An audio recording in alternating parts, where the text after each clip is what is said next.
Welcome back to the Sharpshooter Sports Talk. I am your humble and gracious host, Mr. Brinsky Sharp, on the ones, the twos, the threes, the fours, and the fives and the six.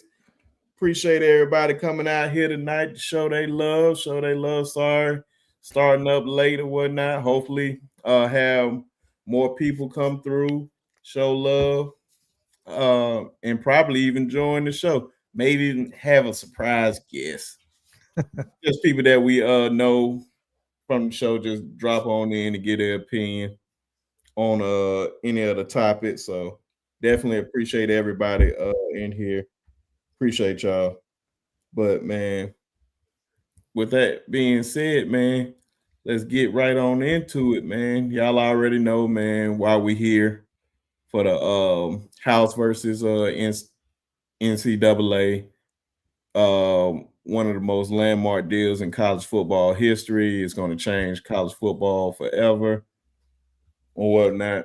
And before we get into it, man, really get into it, just got to shout out to everybody coming up in here. Let's see, we got Huggy called me out, man, telling me why we starting late. Y'all like, man, I understand, man. Sorry about that, Huggy, man. We up in here. I'm about to say, of course, one of our main guys, Coach Carl, man, up in here. What's going on, man? I'm glad you're feeling better, brother. Hopefully to get you back up here soon. Maybe even get you up here tonight. Who knows? And give your opinion on some stuff, man. You never know.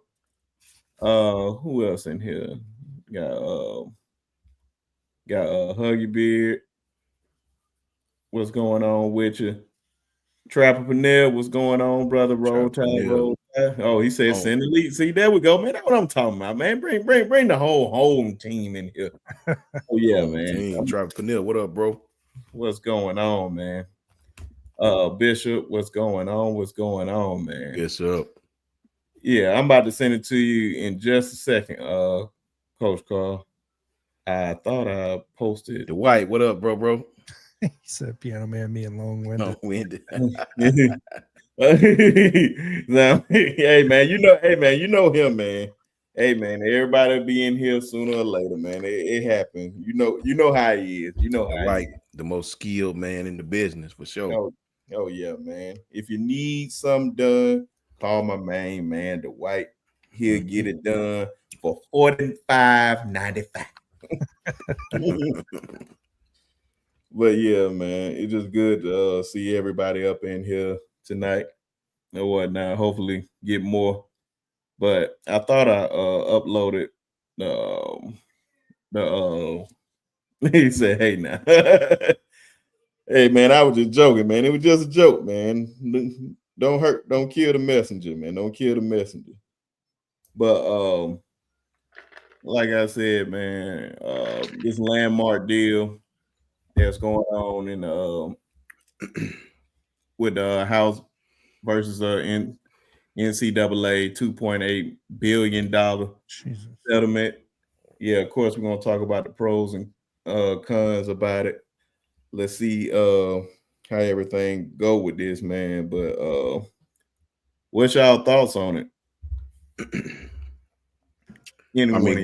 Go ahead, John. I got quite a few. Look, I'll keep mine very simple. You know, this is something that's been in place since we've been watching college football. Facts. Let's not try to beat around the bush and act like players weren't being paid. We'll start off there, right? So the next thing is we know the 2.8 billion is going to be a purse that's going to be paying players back to 2016, and I'm kind of on board, not very often, with what AJ McCarron said, saying that, you know, why 2016, right? Why not go back farther? And of course, you know, everybody's going to make the argument of, well, how far do you go back? As if that's the case, you can go back forever, right? So I believe they went back to 2016. Correct me if I'm wrong, because that was when the first suit was filed, right? The first lawsuit was filed, so that's their beginning point. It's an imperfect system. I don't know if this is a good start. I don't know if you could put the toothpaste back in the toothpaste, whatever you call it, tube, right? So when you look at this as a whole, I haven't really looked too much into the subject as a whole because I don't understand a lot of the language behind it, and I don't really know what it means. I mean, you got other stuff being added to this, by the way, which I don't know if you guys are seeing this, but Governor Abbott in Texas, he's looking to approve a bill that's going to pay 17-year-olds in high school. I don't know if you've seen that. So this is just one step, in my opinion, to many that's going to come thereafter. I've heard the good, I've heard the bad. I need someone to break this down for me. Really, what it comes down to me is this is revenue sharing. This is pay for play. This being legalized for the school with a salary cap of $20.5 million to spend on all sports. Of course, the majority of it, I believe they said 16 to 18 million, is expected to be paid on football and basketball. Then the rest will be dispersed to baseball, softball, right? Sailing, whatever else it may be, fencing, or whatever your other sports may be. But I mean, I guess it's a star, right? So I'll kind of go after Coach speaks again, because once again, I want to understand more of what's in this bill. Is there something I don't know about? Is there something in this language that's kind of tripping me up? Because all I'm seeing is pay for play. That's all I'm hearing out of this bill. So, Coach, yeah, I'm going to let you take this over, and I'll kind of feed on you afterwards. Before Coach Sean go up there, just want to give a shout out to OG Gil, man. Good to see you up in here, brother. Roll Tide. Gil. Hope you feeling a lot better, brother. Glad you in here. Facts. Of course, Lisa up in here, man. Lisa. Definitely happy to see you up in here. And I just realized. That's a good statement. I like that. That's the way I look at this. Good, bad, and ugly. It's all of it. Man, I just realized that my channel, the comments look different and bolder. I just realized that. Oh, yeah, I don't know how that happened. But yeah, definitely turn up on that. But house settlement, the good, the bad, the ugly. So yeah, man, definitely want to hear everybody's opinion on it. Who else just came here from? What's going on with your brother? What's going on? Good to see you up in here, man. Hopefully you got some liquor in that cup that you got in this picture, man. But Coach Sean. For me, man, shout out to Gil. What's up, Gil, Lisa, Bishop, OG Ephraim, Huggy. Good to see all y'all, man. Dwight, everybody, Coach Carl, everybody's up in here, man. Good to see all of you, for real, man. I want you guys to listen to this. Go back to maybe the middle or the beginning of last year. Kanafi, what's up with your brother? Roll Tide Roll, Mike Jones. Who? Mike Jones in here. It was myself, it was Ty Hayes, it was Jance, and it was Ty's homeboy, my brother RJ, who played at Louisville and Kentucky. I want you to go back to that stream on Ty's channel, and we talked about this was coming. I know Jance and I in nauseum have told y'all this was coming. Mm-hmm. We told you at the beginning of, it may have been in the end of 2023, beginning of 2024. The Big Ten and the SEC virtually can't stand one another. Athletes, administrations, ADs commissioners, yes, we those are our biggest rivals. We are definitely theirs. Anytime you see those two entities coming together to work on something, you better damn well believe something about to shake, right? Anytime you can get that many rich people in one room, you better believe something about to shake. We told you this was coming. I've been on a super train telling you this was coming, right? And it's here. Here's the deal. I spoke to a couple of high school coaches in the past 24, 48 hours. All of this stuff that you guys see is just a prerequisite to those 3 lawsuits that were out. That NCAA versus Carter versus Hubbard. Yeah. Those 2 or 3 lawsuits is really what you had to get out of the way and settle before you could even go into any of this. Coach Saban told you guys nobody wanted to move on this because everybody was afraid of litigation. Title IX, all these different things that's coming into a play, right? House versus the NCAA versus Hubbard, NCAA versus Carter, all these different big lawsuits that were in the way. Mm-hmm. Well, they just got settled, man. They got settled. You need to understand that This revenue sharing, I think it's going to allocate a little over $20 million to each school's total of 2.8 billion. You have to understand the ins and outs of this is going to allow schools to legally pay their players. You know, they can still have NIL deals with other things on the side, but now schools can go directly to Ryan and be like, look, we're going to cut you another 1.6 if you, but here's the good part of this, man. It's direct compensation. So what that means is I just don't give you a pot of money. I got stipulations on it now. Yep. See, everybody looking at this as a bad thing. And I'm very, very partial because I played this game in college and I know how it is when you come from families that don't have a lot of money. You know what I mean? No matter what level of college football you play, Division I, Division II, whatever it is, everybody go through the same amount of practice hours. Everybody go through the same amount of weightlifting hours. Everybody struggles the same, brother. You know what I mean? I had teammates that came to school with $7,000 in their bank account. I had about $17 in mine. You know what I mean?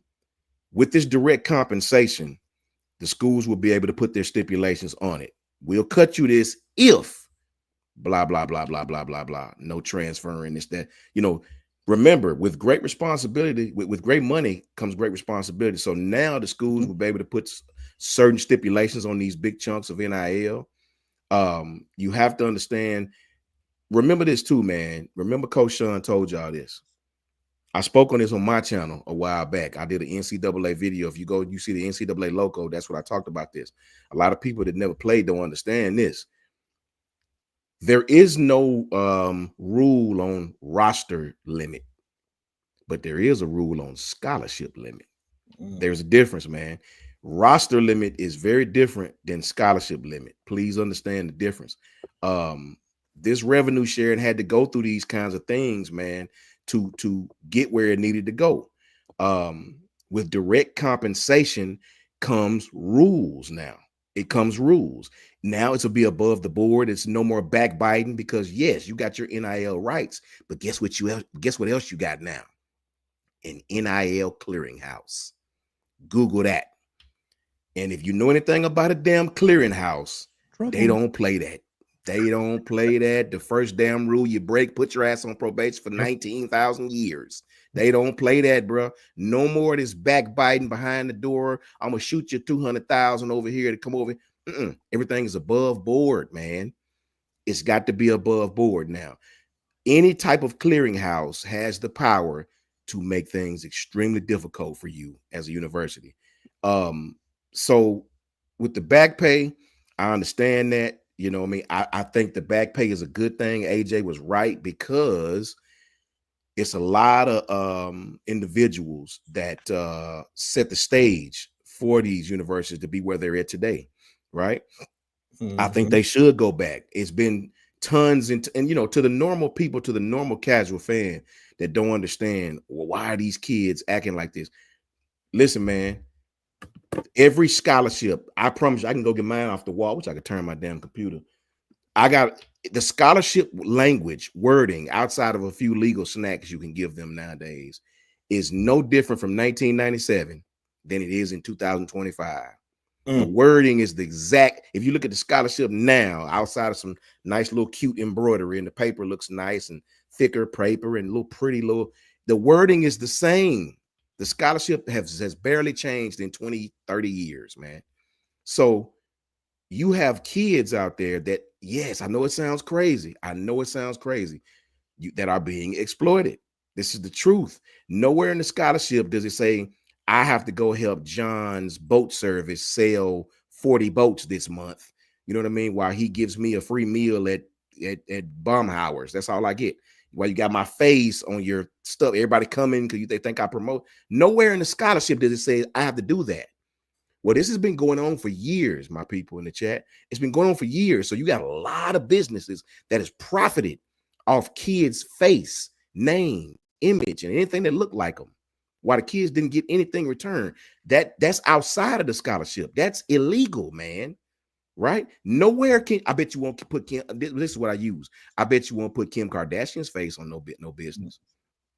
You won't do that because she's going to sue your ass for everything and own your business by this time next Thursday, right? You was exploiting these athletes, man. You was. And when they saw that nothing was going to come of it, a lot of them kept doing it. You kept doing it. They had golf tournaments for free, little perk here or there. You can take my granddaughter out, all this.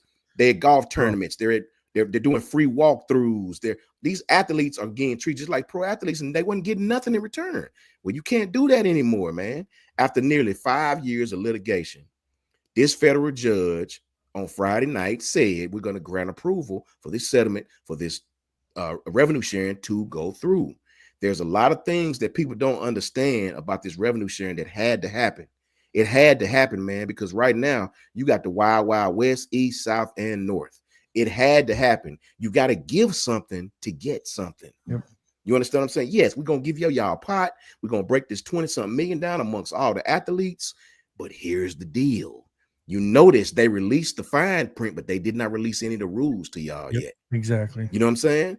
Now we're going to put some rules into place. Clearinghouse. Your ass won't be around here flip-flopping, going to 19,000 schools no more if you want the check. Yep. Right? And that's the deal. Judge Claudia, I think Claudia Wilkin, what it was. Look, man, this had to happen, guys. You can't go backwards and say we're not going to pay players because it's too far gone. You got too much going on, too much business going on with athletes, and now it's above board. So I'll stop right there. I got plenty more, but I'll stop right there. The good thing about this is, yes, they're about to pay the athletes a nice lump sum a direct compensation line from the school to the athlete. But now I can control what happens. Now I can put some rules on this thing. And the simple fact that you have an NIL clearinghouse. Now it's going to be a board. And notice this is just happening right after Coach Saban was nominated to the blah, blah, blah committee. If you don't think that man been behind the scenes telling what's going on, some of y'all are slow as Christmas, pulling the strings. You better believe it, right? And I'll end with this, man. The fact that they announced we have an NIL clearinghouse. That is like a slogan to all of you that want to cheat and poach players and us included. No, everything is above board, or they're gonna lower the boom on you, right? So now it begins. But before you go, Brinsky, if you don't mind. Oh no, please. So I think the big thing to take away from me from what I've understood, and I'm glad you kind of clarified everything for me, Coach Sean. Now that I kind of get a grasp of what's going on, because like I said, I'm kind of dumb when it comes to this legal jargon, man.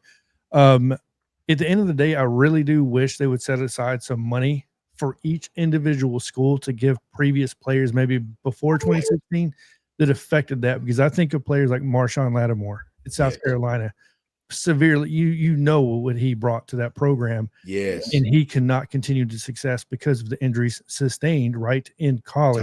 Tyrone Prothro, Jake Butts in Tyrone Michigan. Prothro. Oh my gosh. There's a list of them on there. And I wish there were, I know I'm asking for a lot here, clearly, because you got to start somewhere. But I wish maybe down the road that can possibly happen or something like that, where it's like, okay, I get it before 2016, we're not paying those players, but maybe a pot set aside for players that affected the university the way they had the effect on them. That never could sustain success because of injuries. I can't remember the name off the top of my head. The Louisville, I believe it was a point guard, the one that, compound fracture on his leg. He's projected a second rounder or late first rounder in the NBA draft. He never came back the same, obviously, right? So he came back the next year, never got drafted, never played basketball basically again after that.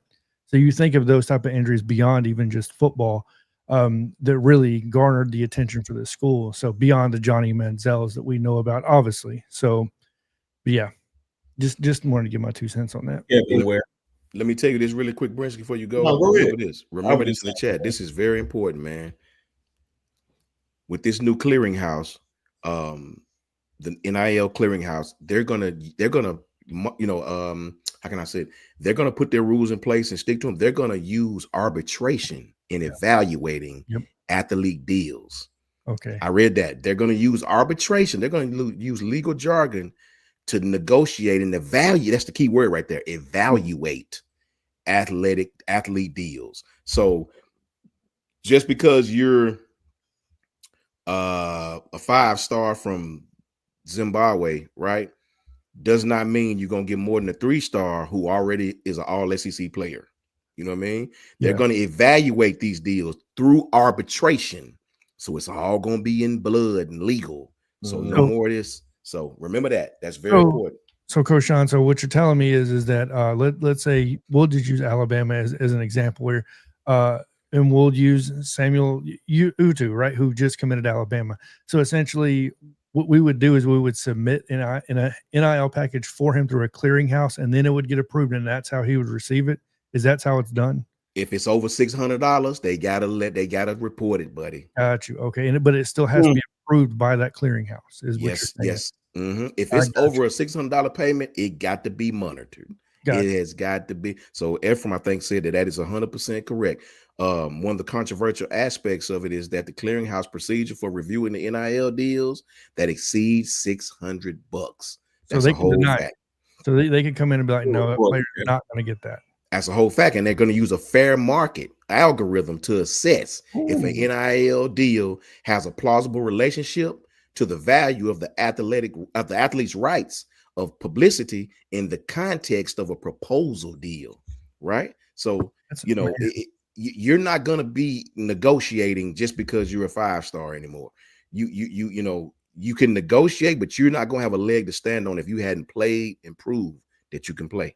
That's all that's trying to tell you. So fair market value is what we're saying here. That means if this was in effect today, Ryan Williams and Jeremiah Smith could write their own damn ticket. Probably nobody else. Got you. That's a whole fact. Wow. Wow. Hey, man. I'm just happy that we have like some type of structure too, and I'm glad y'all really pointed out they just laid this out, but they haven't really laid out the rules. The committee, I wonder who's going to be on the committee. Surprise, Nick Saban is definitely going to be on it more than likely. But it needs to be a lot of non-biased people up there, no matter what university you're affiliated with. It's just so it can be fair. I think one of the main things some folks may not agree with is that cap. I believe that cap is pretty much that saves a lot of schools, because some schools, like we can just say Alabama. Yeah, Alabama can stick with 20 million. But if it was like unlimited, any Texas school would destroy us. Yep. For the most part, man, because that oil money, and they got some crazy alums like Michigan up there. I think Ohio State can get us too. So having that $20 million limit is cool, and it helps. I'm about to say it's pretty much just a pro sport now. You might well just take off that student athlete, man. I think that's just well overblown for the most part, man. You have said that for the longest. My fault. Go ahead. I'll tell you this too, John. I read this, and I want you guys to listen to this. It was just text to me. Although there is a concern that the denial of NIL deals will lead athletes and businesses to file lawsuits against the clearinghouse, the presence of arbitration will likely deter attorneys who would otherwise jump at the chance to bring a lawsuit that would attract media attention. Michael McCain reported that. One case is taken to arbitration. Things are conducted outside of the public view, and the arbitrator's decision is final. That is key, man. So no more. You can't Nico me to death. You can't Nico me, right? And remember this. Hear this. They're about to have a college sports commission, which is reportedly going to look into hiring a lead investigator who would be the arbitrator of all the NIL deals. Recently announced that Major League Baseball executive Brian Seeley as its CEO. So it's coming. It's a whole fact. Yep. Text me the article right here. Man, if you get caught on this, BT. That's criminal. It's facts. It's not civil, by the way. That would, because of the amount of money, it would automatically, I'm assuming, become a criminal lawsuit. Told you guys, man, when you got two entities like the SEC and the Big Ten, and it's no disrespect to the ACC, but brother, listen, he who provides the food at the table gets the largest proportion. Yep. That's just what it is, man. No disrespect to Florida State, Clemson, and all these guys, But the Big Ten and the SEC moved, especially the SEC. You can hate us, whatever, but they moved the needle, man. They moved the needle. So when these two conferences come to the table to speak with one another and get behind the scenes, like, look, man, look, all differences aside, what we gonna do about blah, blah, blah, blah. You got Saban out here working, behind the scenes. This is what happened. You see what's happening. These guys have announced that Major League Baseball executive Brian Seeley is going to be a CEO. So what's up, Lynn? What's going on, Lynn, Susan? You said it's here. It's here, man. Who was that name that you said last? My fault. Brian, Bryan Seeley, Seeley. Okay. No, I thought you said when you kept saying Sigley. I don't know why I kept thinking Bud Sigley. He might be kin to him. He's the Major League Ball. He's a Major League Baseball executive. Oh, okay. Yeah, that's a big possibility. Yeah. College, the CSC, College Sports Commission.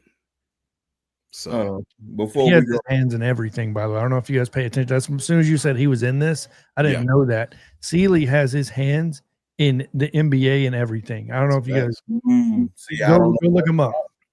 That's facts. This is why I wanted to wait and have this, and hopefully all the other guys come up here, because stuff like that, I did not know that. So that's a name you got to look out for and see what he do. You say he got his hands all over the place in these major sports. A person like that has a lot of power if they touching all these sports.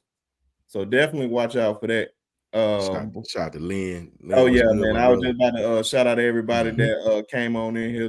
What's going on with you, man?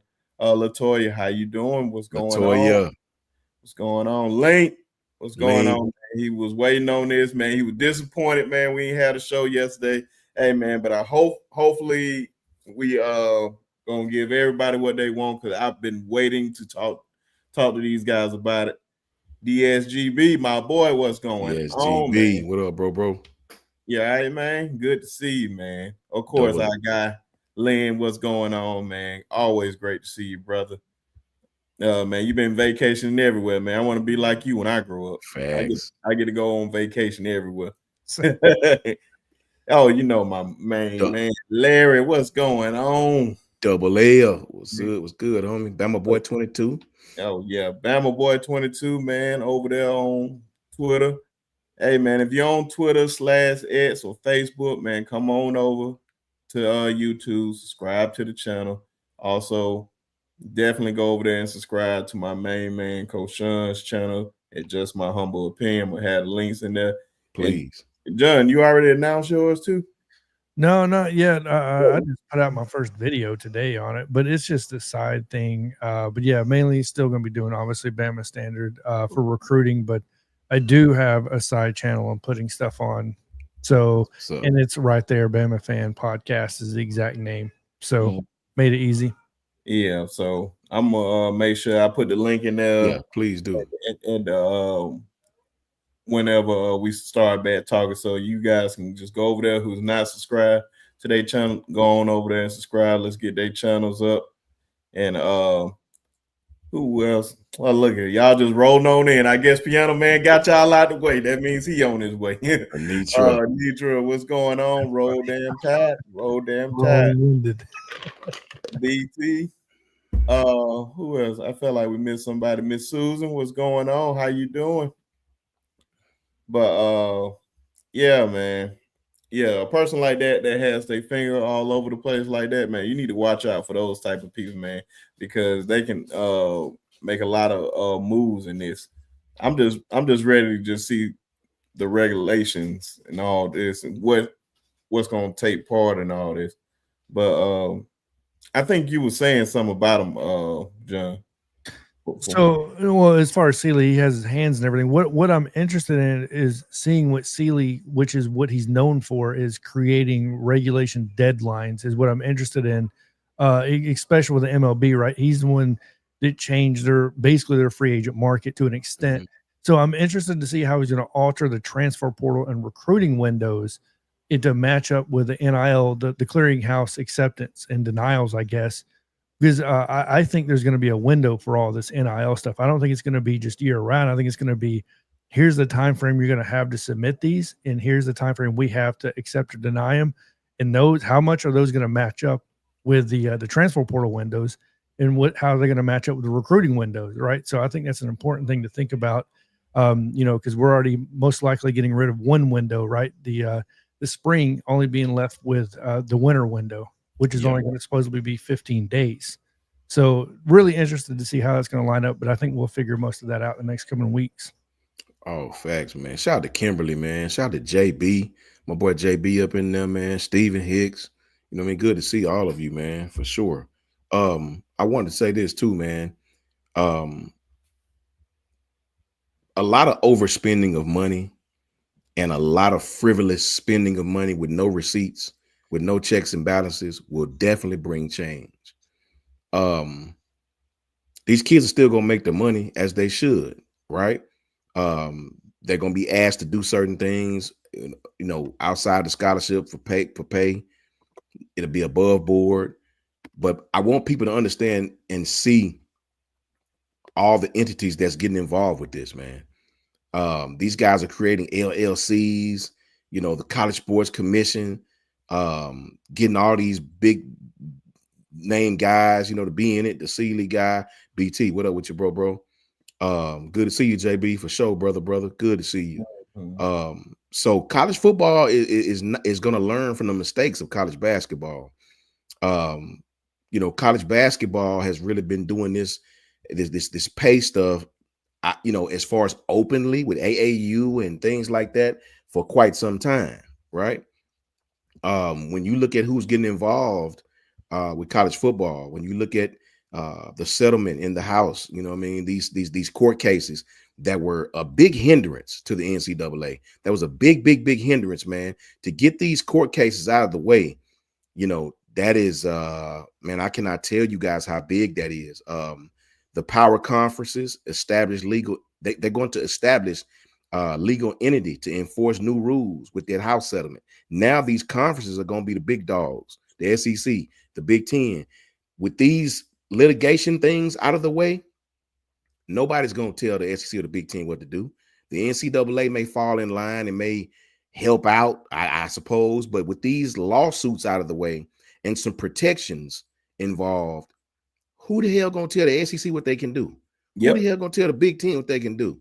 We provide money to ESC. Like, these conferences could actually do what they want to do, right?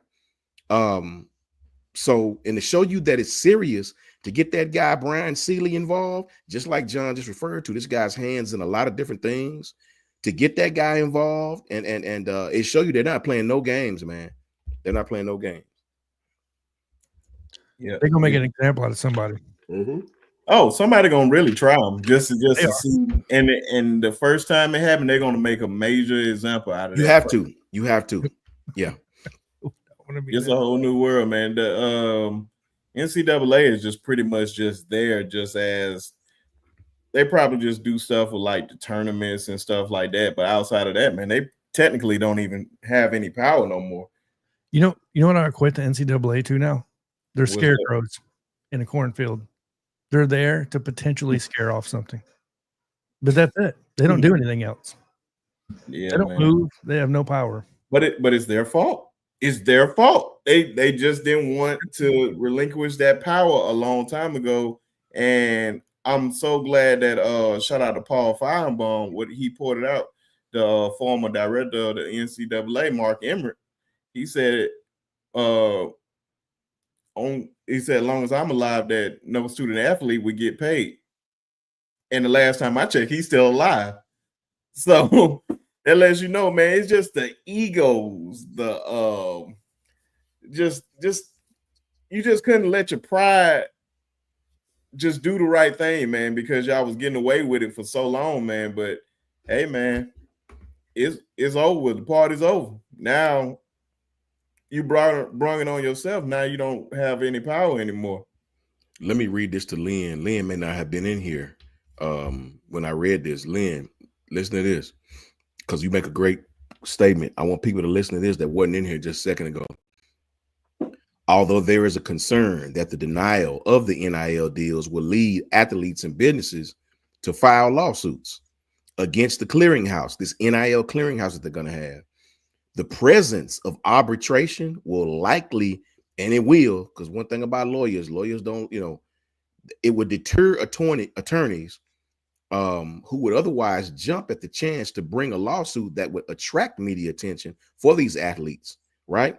So they're going to have arbitration and protections, antitrusts. They're going to have all these things. Once a case is taken to arbitration, things are conducted outside of the public view. And the arbitrators, they're going to have arbitrator. His decision is final. So they're putting in. Coach Saban talked about this, man. I swear to y'all, Coach Saban said a lot of people's not going to hop on this boat because they're afraid of lawsuits. They're afraid of litigation. Well, now they have some arbitration and some antitrust protecting them. So these kids are either going to have to get with it, or we're going to still let you get your check. This is not taking money from you, but now that we're going to give you something, we're going to damn sure have some checks and balances with it as well. I think just reading some of the stuff, of course, $2.8 billion back pay to ex-athletes. So like the Najee Harris, I think it go all the way back to 2016. Yeah, 2016. Like the Najee Harris's, the Minka Fitzpatrick's, Pat Surtain's, Bryce Young, Will Anderson type guys going to get some of that money. 20 billion plus in revenue share for future athletes, new roster rules and enforcement arm. So it's some keys up in here. Back pay gonna spread over 10 years. I already said that. They said back pay is gonna begin soon. It's gonna be interesting. I think the back pay formula is gonna be.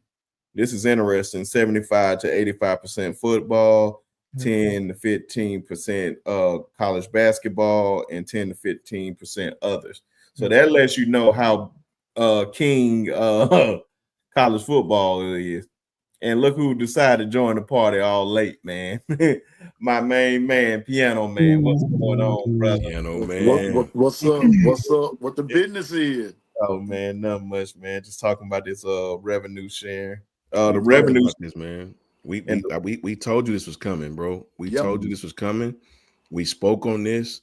I promise you, you're not getting entities as big as the SEC, as big as the Big Ten in bed with one another, unless you understand something is coming down the pike to protect both of these conferences from what's going on. Yep. John just broke you down about this guy, Brian Seeley. College football is probably working extremely hard to get these things in place. And thing about Dwight said they had to opt in. Well, here's the thing, Dwight. If this is if you're going to have a college sports commission, right, and the schools can have a direct compensation now with the kid, right? It's a direct compensation. We don't have to go through all these leaps and bounds and this, that, and the third. It's a direct compensation with the child now. If you can do that legally, and they're going to have an NIL clearinghouse, right? That means the sharing that they're going to come out with, it's going to have some protections for the I guess that'd be the payer, not the payee. It's going to have some protections for the payer.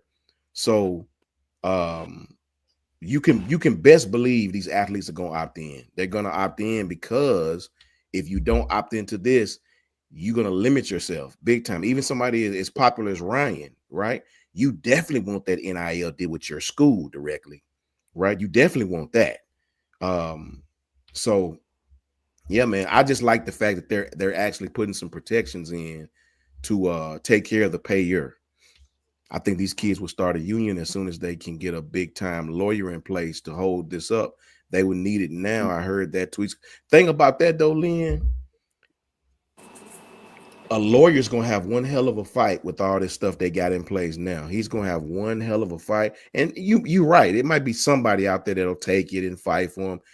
But with this thing in place now, especially with getting those three main lawsuits out the way: Carter versus the NCAA, House versus NCAA, and whatever that third one was. It's like three different lawsuits that was really holding this stuff up. To get those lawsuits out of the way, man, was the biggest thing. And these protections, I personally believe even the biggest kids are going to opt into this, because now it's going to give you a nice chunk, which is most of these kids just want a nice chunk, right? I don't think nobody going to be selfish and be like, hell no, you giving me $4 million, I want 7, because that'll really be frowned upon now that we're giving you what you want, right? It's just now we have some stipulations in place to protect the payer. And let's not be naive to think that, of course, a lawyer may want to attempt to unionize this, but let's not be naive enough to think that the SEC, the Big Ten, right, this clearinghouse doesn't have people on staff ready to combat that immediately and squash it before it even gets started. Like, I just don't see that even being a thing. And Dwight said ex-players. Yeah, I can see that. I can say that, Dwight, ex-players. I definitely can see that, because these guys are not a part of the program anymore. Mm-hmm. Yeah, man. So the whole opting in. So basically, what I'm getting. So that was it, man. We all learn pretty much. I'm learning on the fly for the most part. So they have to opt in to like receive all this correctly. Basically, what your guys were saying. And they said, I think I just had it right there. My fault. They said revenue share start July 1st. So it's coming up on us real soon. Schools are not required to share revenue. And they put that in bold. What else on here that just really, but I'm gonna let Coach Carl or Piano Man, y'all give y'all thoughts on this, man. Go ahead, Coach Carl.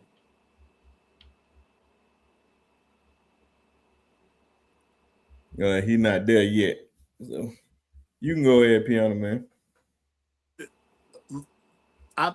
In my opinion, I'm like you, B Sharp. I'm learning on the fly here, because I'm from the day of you went to college, you got a scholarship, you went, and if you got some extra, however that went, you were appreciative, and so things have changed, and I understand that.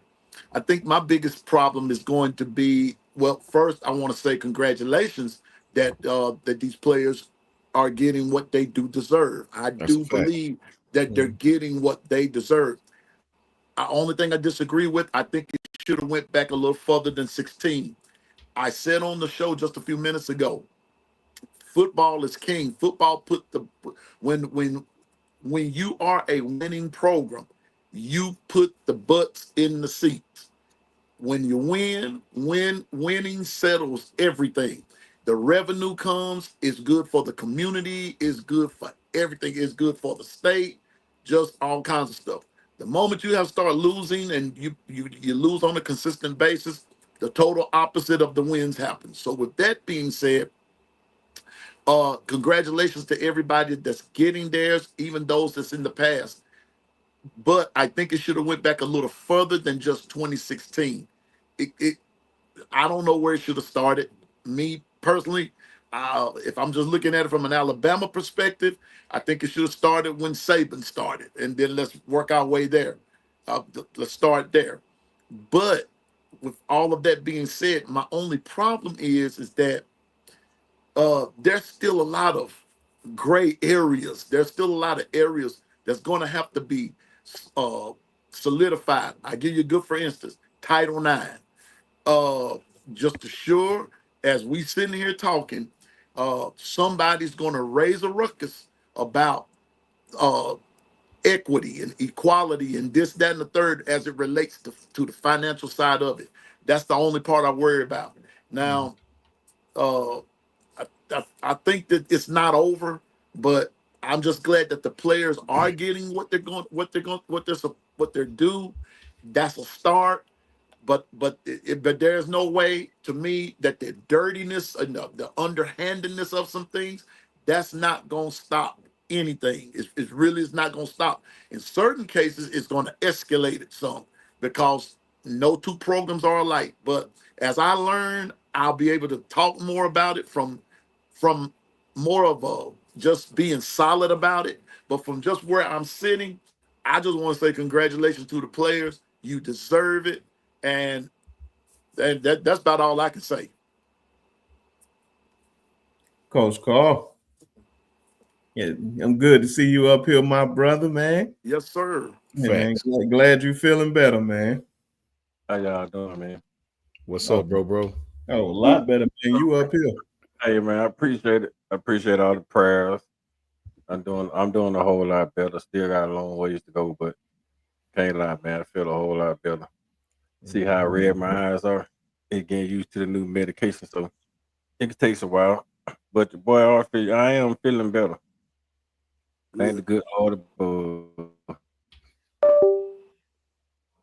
Yeah, but what I would say with the revenue sharing, what's up, Bino, man? What's going on with you, bro? What I would say with the revenue sharing is with this house settlement, man, it's about time for the house settlement. For one, I just don't like the fact that they didn't take it back far enough. I wish they should have took it back, farther back. It's probably like 2012, and the kids that already benefited for NIL shouldn't be a part of the house settlement because you already been benefiting for NIL deals already. Like Bryce Young shouldn't get a part of the house settlement because he made millions anyway, right?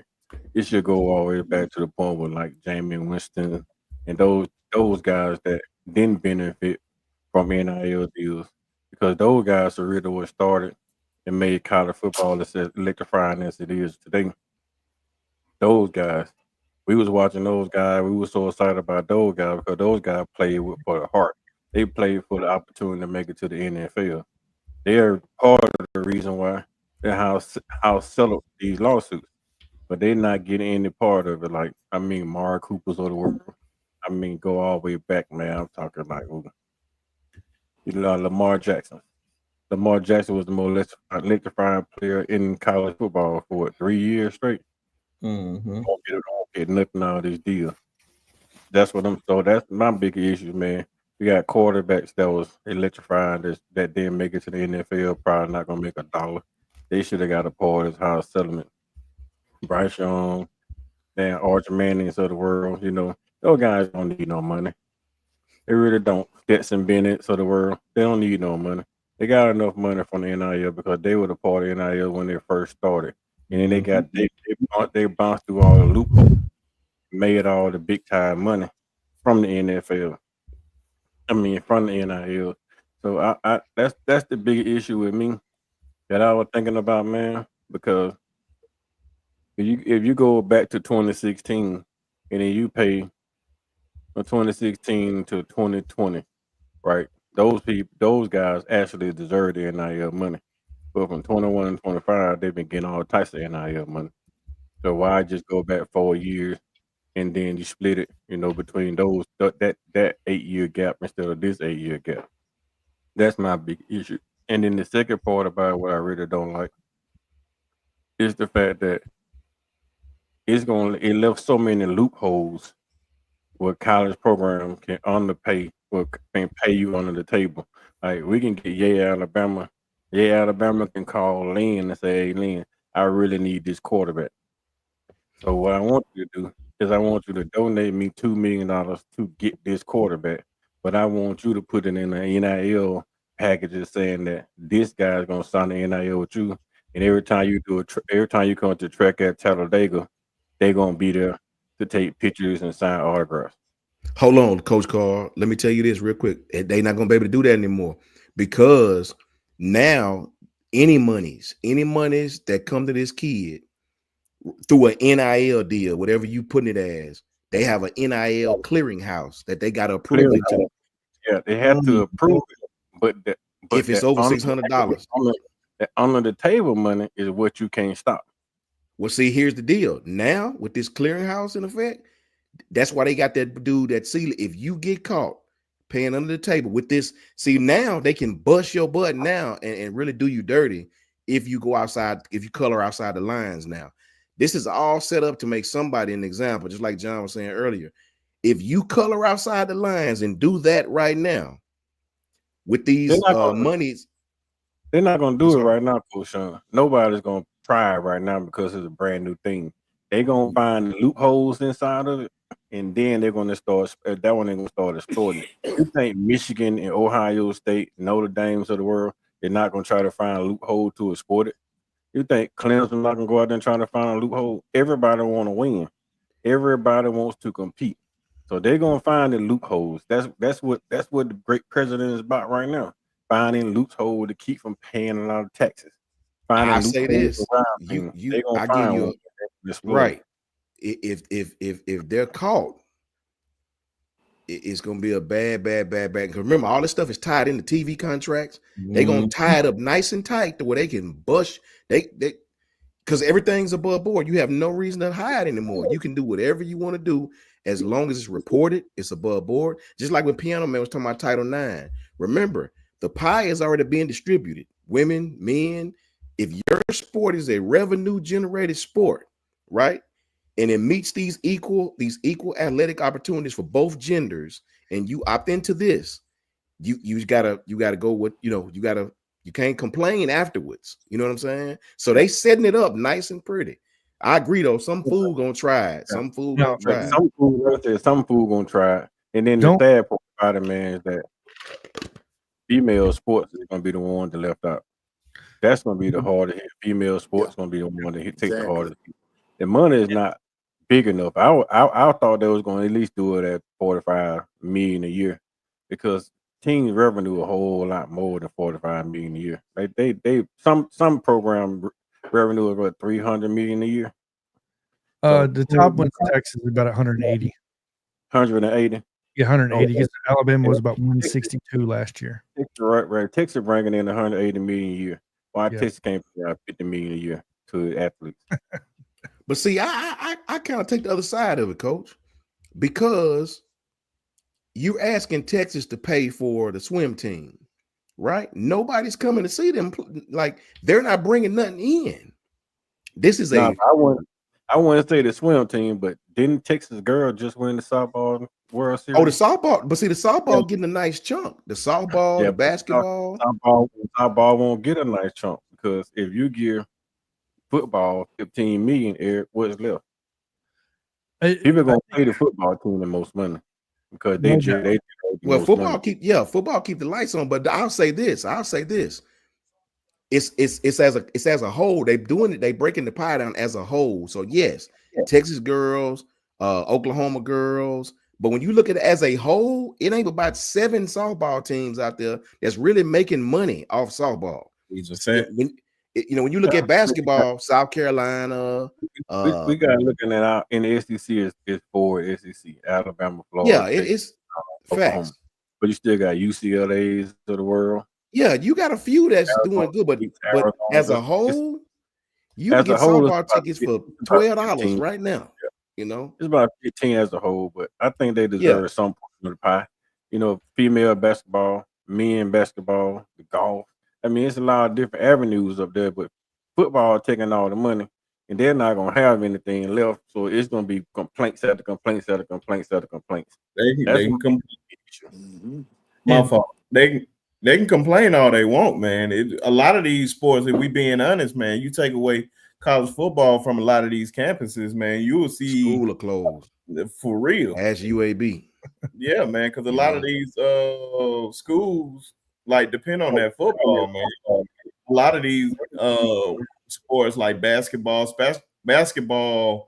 like men basketball is probably the next closest thing, but it's not even nowhere near close to college football. Everything else pretty much loses money. Maybe Oklahoma women bring in some money. Maybe Texas women bring in some money for softball too. But the rest of them, man, a lot of these sports be losing a lot of money for the most part. Football just really keep the lights on for all of them. So it's understandable that they get a lot of these teams with mega football programs. Yeah, teams with mega football programs, they keep the lights on. But teams that don't have a mega football program, basketball keep the lights on. Yeah, it's only different avenues, because Cameron Indoors is probably the most sold out place, the Coliseum in the world. But you gotta look at that, man. It's different avenue, different sports. That's all I was saying. But most of the money gonna go, fuckload of money gonna go to football because football had the most fan base. It had the bigger fan base, and they could put more fans in the stands than football compared to arena. That's just one of my big pet peeves, man. The fact that a lot of programs we're gonna get enough money, and then the female sports gonna lack, and then the fact that a lot of these mid-major schools not gonna be able to spend the 20 million, but they probably won't spend the 20 million, so it's gonna still leave them out in the cold when it comes down to recruiting and competing. So more, I think that it's a good thing, but it's gonna be some avenues in there. Like I said, like a small power school probably gonna take a chance on getting a fine or getting a violation because they can't compete no other way. And then do something on the leg. Like Colorado might do something on the leg. You never know. You might have Texas Tech go out there and try something because they trying to compete. It takes the TCUs of the world. Somebody gonna try something because they gotta compete. And if you can't compete in your league, you're gonna end up leaving football. So And somebody gonna try something. another thing we got to talk about too is, because we haven't discussed this yet, the clearinghouse has open access to all the financials of these universities. Fact. That's a fact. So that's the biggest deterrent. No more behind it. Exactly. Exactly. They can go Okay. anytime they want and look in the books. So with that, I think that's going to be your biggest deterrent, is the threat of knowing Brian Seeley's past, how he's controlled the MLB, right? And then has his fingers in the NBA, kind of that whole thing, then the CBA with NFL, and then trying to establish essentially all of that in college. I think that's going to be probably their biggest deterrent. That's probably why they brought him on, honestly, Yeah. in my opinion. He's gonna watch every dollar. That's a fact. What you just said, man. It says right here. Text my boy just sent me this clearinghouse will be established to help assess and legalize the NIL deals, particularly those involving boosters. So they gonna want to know where every dollar coming from. And see, that's why I do like it, because to me, I went to an HBCU, right? HBCUs are gonna get, the state grants and things of that nature. But if my school ain't putting 40,000 in the basketball stadium, right? Every whatever, I can't expect to get a 40,000. I can't expect to get the monetary reward just because UAB got it, right? Our football games be crowded, so I know that's gonna do well. I already, they're gonna do well in that aspect.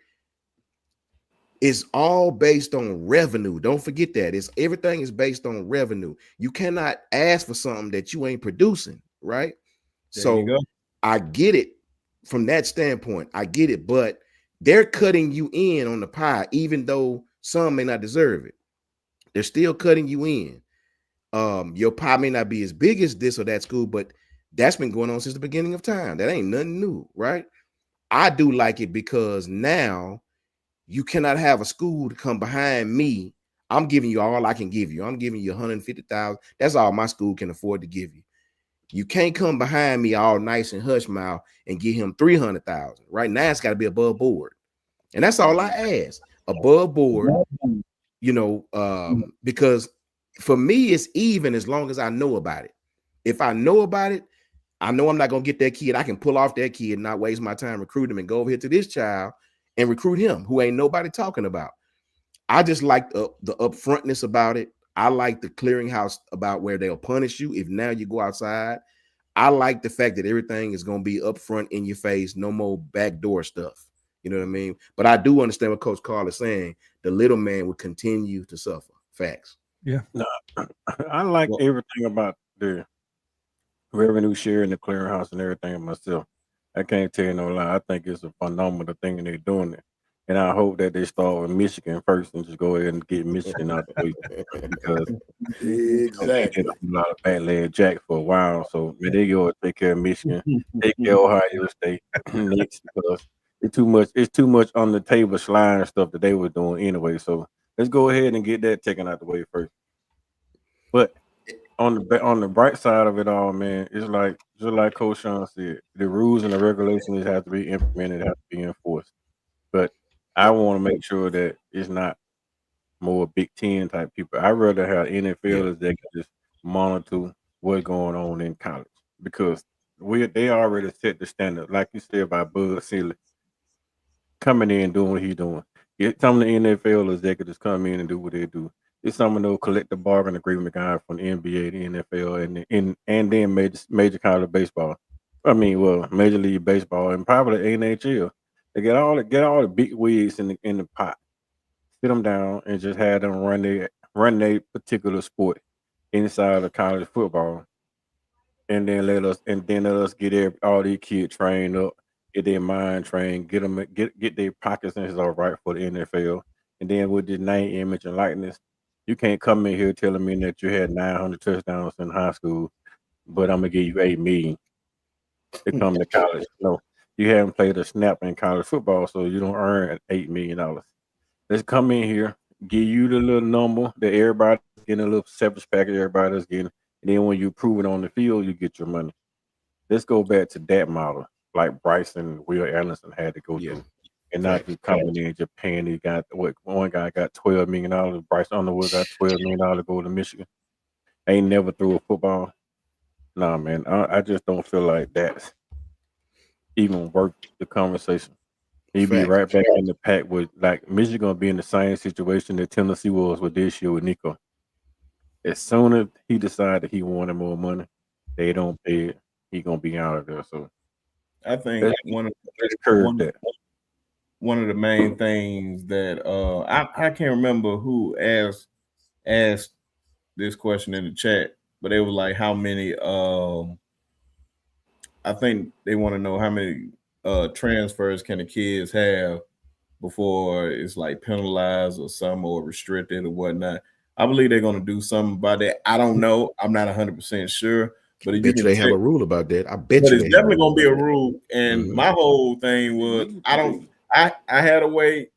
I don't know if it would have worked. I said once you commit and like you sign your name on the dotted line, you committed to the school 2 years, and then after that, you have a transfer.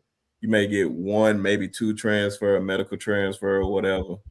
But it gives it. I think they'll take this whole recruiting process more seriously than like, oh, I can't really go nowhere like I want to. I got to stick it out now. Yeah. So, And that's what Coach Saban said, man. They just trying to stop kids coming out of high school, making a decision based strictly off money. it was You know what I BT. mean? They just the same thing with Coach Carl just saying. Like, it's no excuse to give a kid $12 million when he never threw a football, and you got kids on the roster that's balling that don't even make that. That is the most ridiculous, asinine stuff I've ever heard of. But can I just be selfish for a minute? Now, you know I'm an Alabama fan, but I want to be selfish just for a little bit because there is another school that I love more than Alabama, right? And now Alabama won't get to sign all these players. Now this is going to cut the scholarship limits down, right? Remember what I said earlier, man. There is no limit on roster size. There is a limit on scholarship size. Roll Tide, Nick. I'm telling you what I know. There is no limit on roster size. It's a difference. There is a limit on scholarship size. And remember this. Now, if it's 6 guys you can't keep, they might come to A&M. Now, with what we doing, they might come to A&M. They might come to Tuskegee. They might come to Jackson State. They might come to UAB. So I'm a little selfish, for my own personal reasons now, right? So, it's going to me, it's going now Texas is not going to do what Texas has been doing, right? Texas has gotten good, and this is taking nothing away from Texas. For any Texas fan, start emailing me, talking me to death, right? Here, now you're not going to be able to come back to Caden Proctor and say, or Caleb Downs or whoever, and say, well, I'll give you more if you can't. You can't legally do that anymore without getting your school in a lot of trouble. Lynn says, I was reading some things now about this, and the collective is not mentioned. I know I heard people. Yeah, the collectives will still be there. But what I love, Lynn, is everything is going to be in public now. Everything, with these rules here, no matter what monies, it has to be reported. Sure, you can go to the kid, strike up a deal. That's all I ask. That no backdoor stick. Sean can leave school, can love a school more than Bama. I see how they. I see what you're doing, Ebony. I see what you're doing. They be on Ebony head Another and she love it. Well, Ebony, I Another say this, my thing your partner, thought? and I say this with respect to all my friends. I don't give a damn what nobody say. Hell yeah, it's a school I love more than Alabama. It's a school I attended. Now go be mad. Go be mad. I don't give a damn. I don't. You better never come in my chat talking that Bama stuff. You know what I mean? I love Alabama, love them to death, but I didn't go to Alabama. Marvin Constant and all them boys, Smoke Dixon and all them boys went to Bama. I went to Alabama A&M University. That's my favorite school, right? Now go. I wish someone would try to tell me what school I better love. You know, I'm not the director of the fans. You know, I told you that before. I can't tell you how to be a fan. Don't try to tell me how to be one. Don't put no limits on my fan or no expectations on what I'm supposed to do. You know what I'm saying? Don't do me like that. Because same here, man. Tuskegee I, University all facts. day. You know, I'm not fanned out to the point where I'm gonna cuss somebody out because they ain't got a Bama hat on the right way. You know, that's just not me, bro. You be a fan how you a fan. Let me be a fan how I'm a fan. You got people around here calling people names because they tell the truth, and people ain't enough of a fan, and people are too much of a fan. Man, you better get your goof ass out of my face. Let me be a fan how I want to be a fan, right? Stop monitoring me. You know what I mean? Ebony, you be a fan of who you a fan of. Give a damn what these over the top Bama fans say. We talk North at Ebony because she a Ohio State switch hitter, but shit, we man, she from there, bro. Like what you talking? If my child go to Auburn tomorrow, I'll be sick as a dog. But I'm gonna support her, bro. Right? I'm not gonna just stop being a Bama fan, and you know, but I'm gonna support my daughter, bro. Like we gotta stop, bro. We gotta stop, what, man. And that's the same thing, man. I may not like Alabama State. Sorry, Miss Susan. But if Alabama State giving my daughter a scholarship to go to that school, you think I'm gonna complain about Alabama State? Man, please. Hey, I graduated from Kentucky. So I'm a Boilermaker. What's the difference? Yeah, man. I mean, I tell you one thing I don't like about this program too, Coach Sean. Well, a lot of folks haven't paid attention to. I was reading it yesterday morning. This thing, man, don't allow any more walk-ons. There's no more. Yeah, now that part super sucks. Everybody have to be scholarship on your roster, so that's gonna kill it. Well, I don't think from what I read, I don't think it completely cancels the walk-on out, but I think it shrinks it down to practically nothing. If I read it right, it's none. Like you can't have none. They have to be on the scholarship. Whether it's a 1 year scholarship, 2 year, 3 year partial, but they have to be scholarship players, and that's kills it for most of the walk-on players because most of the walk-on players they may have to earn those scholarships. So now they gotta give you a scholarship. So what if they give you a scholarship and then Jeremiah Smith jumps in the portal and say you transfer? Boom, they just fired you, bro. Like you the last one on the roster. You just got fired. Yeah. So that's the difficult part about it. And you know, man, I'm just a little different. I don't really feel sorry for these universities because I know of things in the past that I won't put on here, man, because I deal with their parents. These universities have went to kids and told kids people think these scholarships are 4-year scholarships. They're not. They're attrition, meaning they can take them things anytime they want to. You know what I'm saying? 1 year, a year-to-year basis. I know, and this is Bama, and I love Bama, man. My university have done it to people. They've come to these kids and told them practically you can't play, we don't need you no more. And people think, oh, he's transferring. They don't even know behind the scenes it was the school who was not going to, these schools, man, listen, I don't feel sorry for none of them. They making money. I just don't, bro. I don't feel sorry for these universities because of the stuff that they've done in the past. These schools are going to be fine with or without you, right? Yep. And at the end of the day, man, schools try to monopolize stuff. Yeah, I feel you, Lynn, and I agree with that. I feel that's what Coach Carl was saying. It sucks that walk-ons, but I'll tell you this, man, Lynn, and you know this just as well as I do. Walk-ons are treated terrible, bro. Terrible. Like I don't think people understand. You gotta really love the university to be a walk-on, bro. Yep. Bro, you don't get to take part in a lot of stuff that the team do. Tackling dummies. man, to the kid to the Rudies of the world, it's great. It's great. But I know, I got several homies. I got a homie that walked on Georgia Tech. Man, they I ain't even gonna, they do them boys dirty, bro. You know what I mean? They gotta wash their own uniform. I mean, I ain't gonna tell them. It's bad, bro. But I do understand. Lynn. Stetson Bennett was a walk on, so trust me, he understands the whole process of what Coach Sean talking about, man. Baker Mayfield twice. Yeah, man. Yeah, I'm about to say, man, just put a cap on it, man, because I know we're gonna definitely talk more and more on it, especially the more we get educated on it. For real, we can't help but get educated on it because they're gonna talk about it to death. So we're gonna definitely get educated on it. It's welcome to the new world of college football. Everybody is, you either adapt or die. You don't like it, oh well, man. It's just the way it is right now. So you're just gonna have to deal with it. And it's a 10-year thing, right? Yeah. Oh yeah, facts, Lynn. I know that personally too. Facts. What is a 10-year collective bargain agreement? Oh yeah. Players has to sign in order to participate. Facts. Yeah, definitely. And I think it's before July 1st. That's what I said, man. We learning a lot of this on the fly, man. It's really, really interesting. That's why I say it's pros and cons to anything in life. No matter how good something is, it's pros and cons. There's some stuff we're gonna love about this. Some stuff we ain't gonna like about it.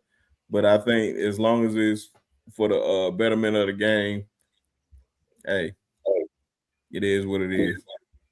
But this is the man we all need to be worried about. Get to know very, very well, Mr. Brian Seedley. That's a whole fact. So, man, this guy look like he mean business, man. So he look like he don't be playing no games. So he a hustler, man. Trust me. If he all over the place like that, I never trust nobody.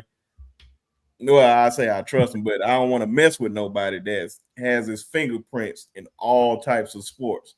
So you cross him if you want to. That's what it seems like. He'll show you. Play with fire, you'll get burned. But this was one thing. I'm gonna see if I can hit on two of these real quick. But this is the one I wanted to get everybody's reaction on. So shout out to my one of my partners over there. He's an Auburn fan, but shout out to Auburn Addicts.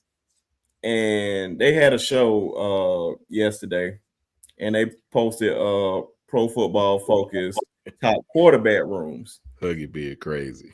And and Huggy, you was in there. And I don't know what Huggy talking about. And Huggy was in there when they was having this conversation. But this is the quarterback rooms ranking.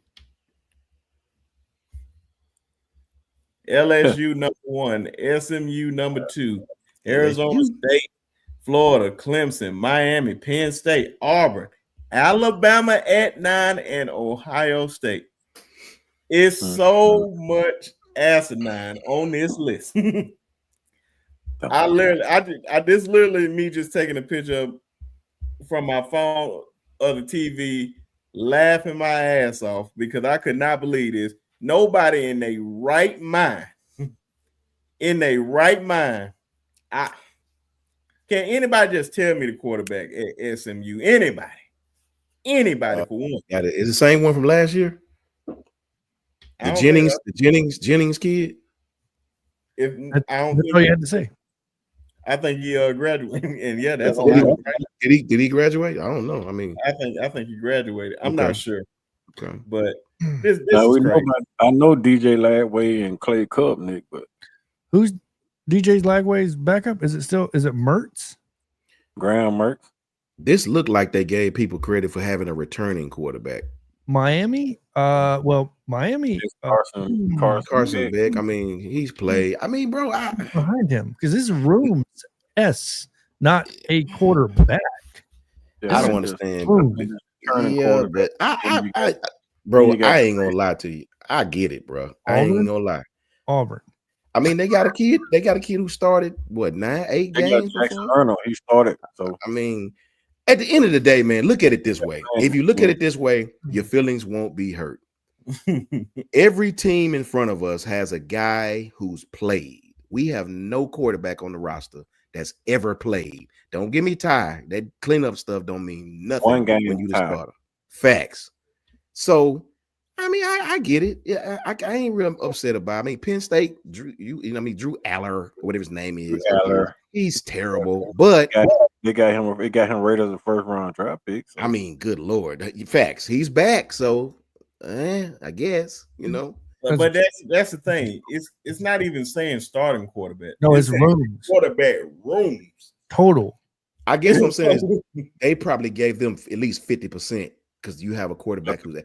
I mean, I can't defend Alabama on this one because legitimately, respectfully, we don't know what Ty gonna be.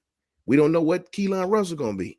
That's real. We don't have a QB that's ever started and played a full college football game. We just don't. Coach, I'll give you that, but I want you to be real with me for a minute. When you look at Alabama's quarterback room with Keelan Russell and Austin Mack, and you look at Auburn's room, don't get me wrong, Jackson Arnold, whatever. I get it. They beat Alabama as a whole with Deuce Knight, super high potential, really like Deuce Knight. And they brought in like 4 other quarterbacks, by the way, behind him. I would put Auburn's quarterback room above Alabama's. Oh my gosh. I would. Auburn has a quarterback on their roster that whipped their ass. He played in a game and beat Alabama. We don't have one single quarterback on our roster that's ever started. Think about what I'm saying for me. All you in the chat, just hear me.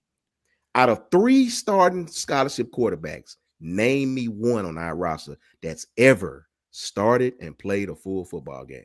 So are we discounting and not counting the backups here then? Backups for rooms, not talent. The talent. Keelan Russell may be the most talented kid in college football. What I'm saying. So, but would you stake your life on that? But you can't. My life on Jackson Arnold. Alabama. I get what he's saying. Alabama. The only one I just won't let you get a pass on is Penn State. I don't care if Drew Aller played since he was a freshman. I would not trust Drew Aller as my quarterback. That is on. So let me play devil's advocate. Let me play devil's advocate just to make conversation. You throw Drew Aller over Carson Beck, won't you? No. You chose Carson Beck first. At least Drew Aller won't make 100 turnovers. He may not pass the ball 10 yards. But Drew Aller lost to Notre Dame because he turned the ball over about 4 or 5 times. Because he had to force the ball because they couldn't get it around. He didn't have to force the ball. Go look at the last play when they could have drove the ball down the field. They literally had that game in hand. He the one that kept Notre Dame in that game. He made one of the most egregious interceptions I have ever seen when he trying to throw across his body. Throw across your body now. That was terrible now. I'm telling you, if you go back and look at that game, Coach, I promise you will be like, okay, I'll take that back. I can understand everybody else, but I would not understand Drew Aller. I just can't. He just thought he was Patrick Mahomes for a minute, Briscoe. Man, and that's the problem, man. That's the problem, man. That's the problem with a lot of them, man. You're not Patty, man. You're not him. Yes, and I say, look, he did the Steph Curry thing to all the young kids. Patrick Mahomes messed it up for all the QBs, man. Everybody think they facts. But listen. Go ahead. All I want to say, I hear you, Lynn. I hear Nick. I hear y'all. You're right. You know, Jalen, that was one of his worst, if not his worst game. I agree with you 1,000%. But this is all I'll say, Lynn. And you know this. At the end of the day, and I hear you, Nick. I hear you. He can't throw a pass, save his life. The truth is in the details kind of guy. That's what I am. We can we can we can maybe, possibly. This is what I can tell you is the truth. Jackson Arnold was the starting quarterback for Oklahoma, and they whipped Alabama's ass, beat their asses. That man rushed. You call it what you want to call it. They have a QB that started against Alabama and beat them. 6 passes. Deuce Knight and Keelan Russell can cancel each other out. They're both very talented young quarterbacks. We don't know which one's going to be great, right? Auburn brought Arnold to them. We don't know if that kid gonna play well. He may go out there and be terrible, just like the last quarterback. He may go out there and play well. All I can tell you is Auburn has a quarterback on their roster that has started a college football game. We do not, and that quarterback position is everything.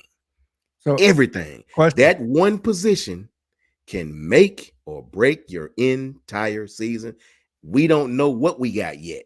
And I won't be the one to keep stepping out there. We're going to win 13 games. No, I don't know what the hell we're going to win. No, I don't know. Coach, I got a question for you. So you would put Vandy's quarterback room above Alabama's? No. Yeah, I would. You would put Yep. no, not even going to do that.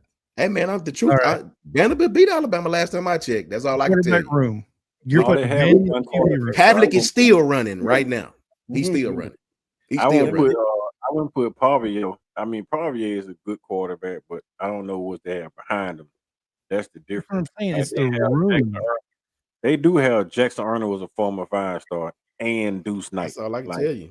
I got to see it. I'm not one of these fans that go off maybe and possibly. You got to show me, bro. I'm a pessimist by nature. Development? You don't trust in the development when you I go back don't and look give a at Kalen damn about no DeBoer's track development and them big old words. You got to get on the field and show me. I think we've had the most talented quarterback. I mean, the quarterback room. We probably That's what have it the is. most talented, but as experience, wise, our quarterback room don't have no experience. So, let me say this. Go ahead, What- and then I'll go to the next. What is potential and talent? You what are y'all basing that off of? The rankings? That's very subjective. That's very subjective. I try not to do that. But Okay. So what you're saying is you basing off the potential, what he done in high school to come to Alabama and potentially be the same way, if not better, right? with development. With development, I could say the same thing for Deuce Knight. No, I agree. I can say the same thing. If you said Jack, if you would have actually made the argument of the potential in Auburn against Alabama, I would agree with you because Deuce Knight's 5-star, Jackson Arnold was a 5. But I'll also revert back to we saw the development of Jackson Arnold in the spotlight. And look, I know you want to give the credit to him beating Alabama, but let's not forget about the defense that also played the game. You can if all day. He was the quarterback. If this was Alabama and our quarterback beat somebody, we want to give that quarterback the credit. That man come out there and they spanked Alabama. I don't care how he done it. To be fair, I'm not giving Jake Coker a lot of credit. No, absolutely not. Championship team. That's what I'm saying. I didn't want to put that on the record. Jake Coker made two major scrambles and 2 major passes. Those 2 scrambles and those 2 passes, we don't win that championship. So you got to get Stewart. Okay. Now take away Derrick Henry. It don't matter. It's still a team. Oh no! It does matter. It does matter. It does matter. What are we doing? He needed to make a play. He needed to make Trevion Henderson in Jerkers last year. Ohio State. Man, we're gonna get on. Matter of fact, I'm not going down this rabbit hole with you tonight. Matter of fact, we're gonna return. I'm gonna put a bookmark in this one because this one is interesting. I got one more for you. I love debate. Oh yeah, man. That one we're gonna definitely talk about. But shout out to Jay Coker, man. He my guy. Yeah, this one right here. Crying. I want to see what you say right now. We got to really see how that is what you call Arsenal right now. Now that's a problem because there's no way Jeremiah Smith #1 and Ryan Williams #2 is Bama #5. That just plain disrespect right there.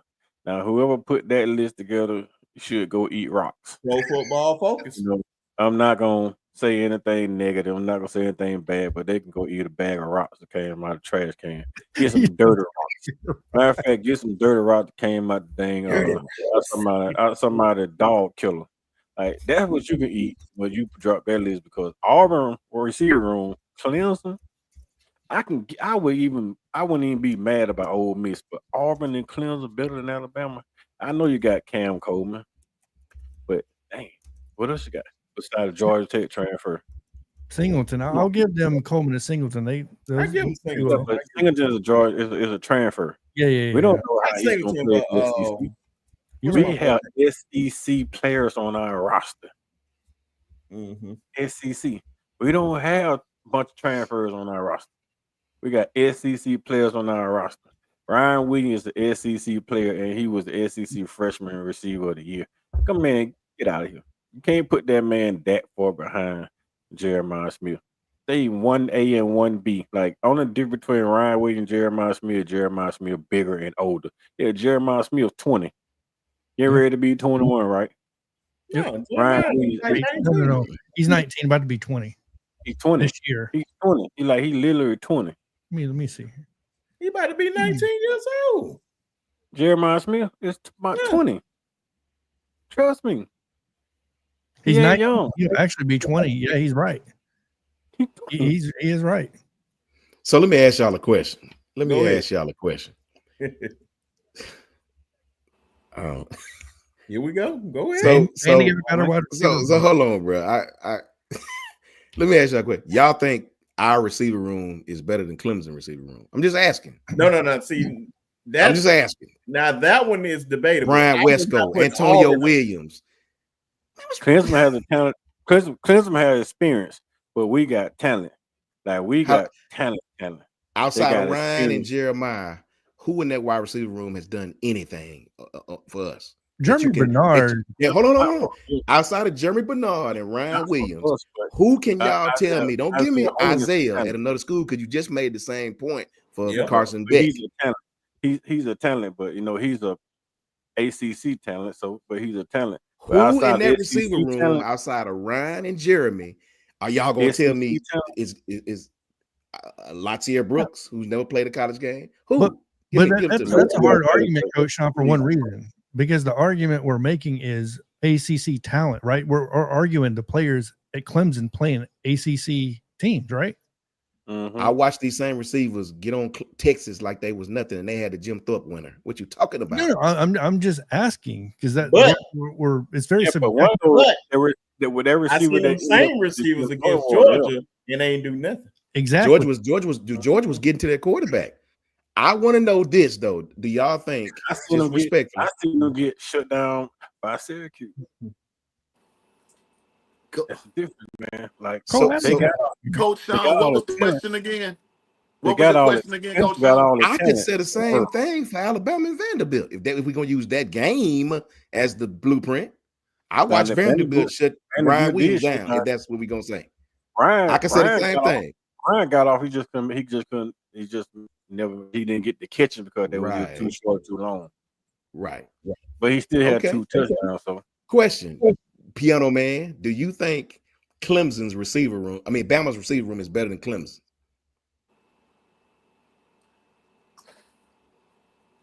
Antonio Williams, Brian Wesco. I ain't even got to look it up. I think that boy Tyler Brown. They got that Tristan Smith kid now. Somehow Wesco. Okay. All these guys are coming back.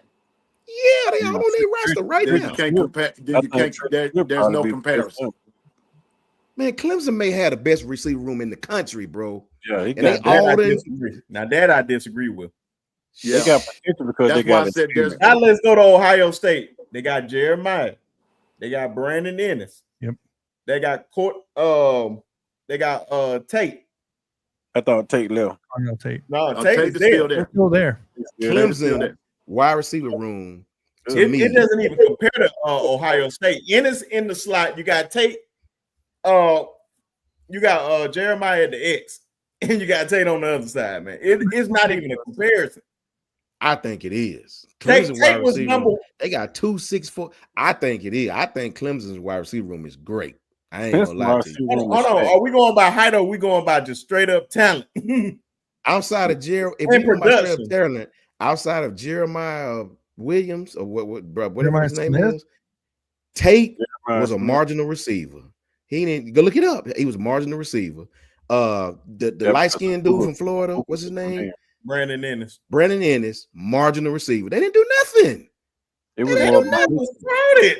That whole room was crowded. Tate did good in the playoff. He did good in the playoff. Okay. Clemson's wide receiver room is very comparable to that. I'm telling y'all, bro. Okay. Wesco didn't do too much last year. And I'm big on Wesco. His numbers weren't that. He didn't do much last year. He did have some hell of a plays though. He had plays, but I can show you Tate's plays, and Tate plays matter. Yeah, but Clemson is a small market school that Ohio State should have had that talent. Man, Like I don't I want to would hear nothing put about no Clemson's small wide market receiver school when they got. anybody. I don't want to Ohio hear that. State should have that talent. Like that talent, Ohio State should be there. They That paid a Tristan, lot of money for he that talent. transferred in. He added to their roster. Now we acting like Clemson never had wide receivers before. They literally had DeAndre Hopkins, I will Sammy put Watkins, Clemson's and Martavius Bryant on the same roster. I will put Clemson's wide receiver room Ross going too. into this Don't give year up Justin against Ross. anybody in the country. Oh, yeah. Anybody. Justin Ross played with Mike Williams and Deion Kane. Like we just acting like That Clemson list, had receivers. I think Clemson has a better wide receiver room than Alabama It's do. some tough, man. I'm not arguing with you on I'll that, but give when you you that. say Ohio State, I'm stopping you. I'm like, you need But I don't think they. I don't think they're better than Ohio State. I think Clemson is right there with any other wide receiver room in the country. I do. I believe in there. that. In there is one thing, but do you think they're better? I don't know if they. I don't know. I really don't know. Oh, okay. I don't know. But I will put Clemson. Hear me clearly. I will put Clemson's receiver room against anybody in the country. I won't argue that. Facts. They look at the spoken and unspoken talent. If it goes spoken talent, it'll be Ohio State, Clemson. Unspoken talent is Ohio State, Alabama, then Clemson, because you got the experience, factor, and then you got the star power. So Bama had the most star power probably than anybody in the country. Ohio State got the big name dog. Like they got the best dog in the fight. So it's gonna hard to beat Ohio State when they got the best dog in the fight. What if somebody told you that outside of Ryan Williams, nobody on your receiving court done nothing? What if somebody told you all that? Jeremy Bernard had a decent season. They got the biggest dog in the fight. What if somebody told y'all outside of Hollywood, nobody on your receiver court done nothing? That's what I'm saying. Out of what would you say? Jeremy Bernard and Tate. Tate is a bigger star than Jeremy Bernard. Yeah, but Jeremy Bernard got more production than Tate. That is untrue. That is untrue right there. I'm telling you. Look that up. Jeremy Bernard had what 700 some yards. That cool? That's cool. I'm telling you right now. When it comes down to the stretch, you gotta think about it though, Brinsky. You got Ryan Williams, Jeremy Bernard, and Jalen Miro had what 200 some rushes. Come on, bro. Like if he dropped back and hit any one of those guys that are wide open some of the time, those guys, the Alabama probably had the number one wide receiver room in the country. We missed a lot of plays last year by bad coaching. A lot of bad coaching. A lot of bad offensive play calling. Right? Yeah. So you can't argue with the fact that those guys are uber talented. They just didn't get enough opportunities last year. I'll put it like this: if because I wasn't high on Will Howard last year, clearly, but you have a quarterback. Let's just say Julian Sand lives up to the potential. Jesus, that is going to really show what that wide receiver room really could have looked like last year. Yeah, but Will Howard just he pretty much was handed the keys to the Lambo. All he had to do was just not crash it. That's it. Okay. I mean, that was the same thing as Matt Jones. What if I told y'all outside of Emeka Ibuka and Jeremiah Smith, your running backs was your leading receivers? They were. Trevion Henderson. Bro, you better go look at Clemson, man. I don't know what y'all talking about. Coach, I'm not arguing with you on. I'm not arguing with you on talking about, dog. I pulled up Clemson all the way. The only part that I disagree with you is when you saying that it sounded like you were trying to say they were better than Ohio State. And I was like, slow down now. We got to slow down. Ohio State receiver room has done nothing to make me think it's better than Clemson receiver room. Nothing. Not one single solitary thing. Brandon Enos had 14 to 20 catches. He's worse than Jeremy Bernard. Nothing.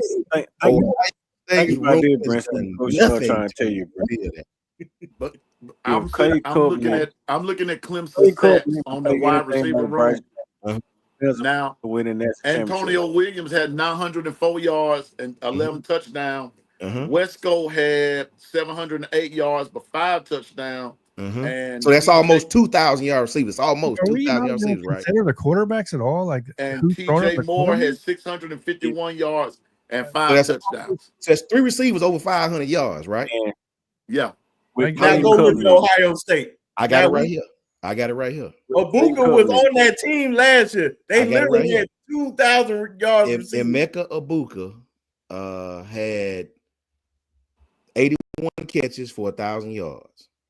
Said Emeka Abuka. I just said that a while ago. I just said outside of Emeka, and we know Jeremiah Smith. Oh, of course. Now, your next best receiver outside of that was Travion. Let's see, 200.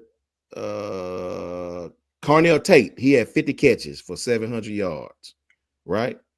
So you had 3 receivers with almost 1,000 yards. Clemson had 3 receivers with almost 1,000 yards. They had 2 receivers that went over 1,000.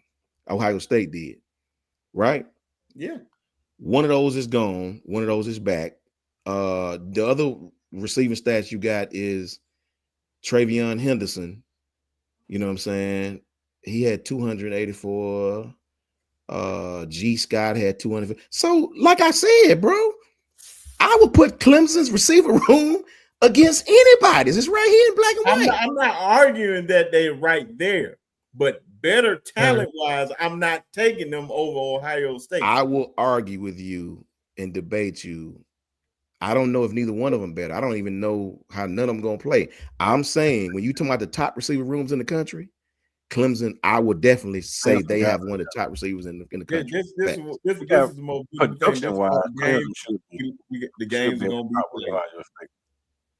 But see, Lynn, you can't use transitive property like that. You can't say, well, the ACC, they didn't do nothing. Because I can say Vanderbilt, we done nothing. I can say the same thing, right?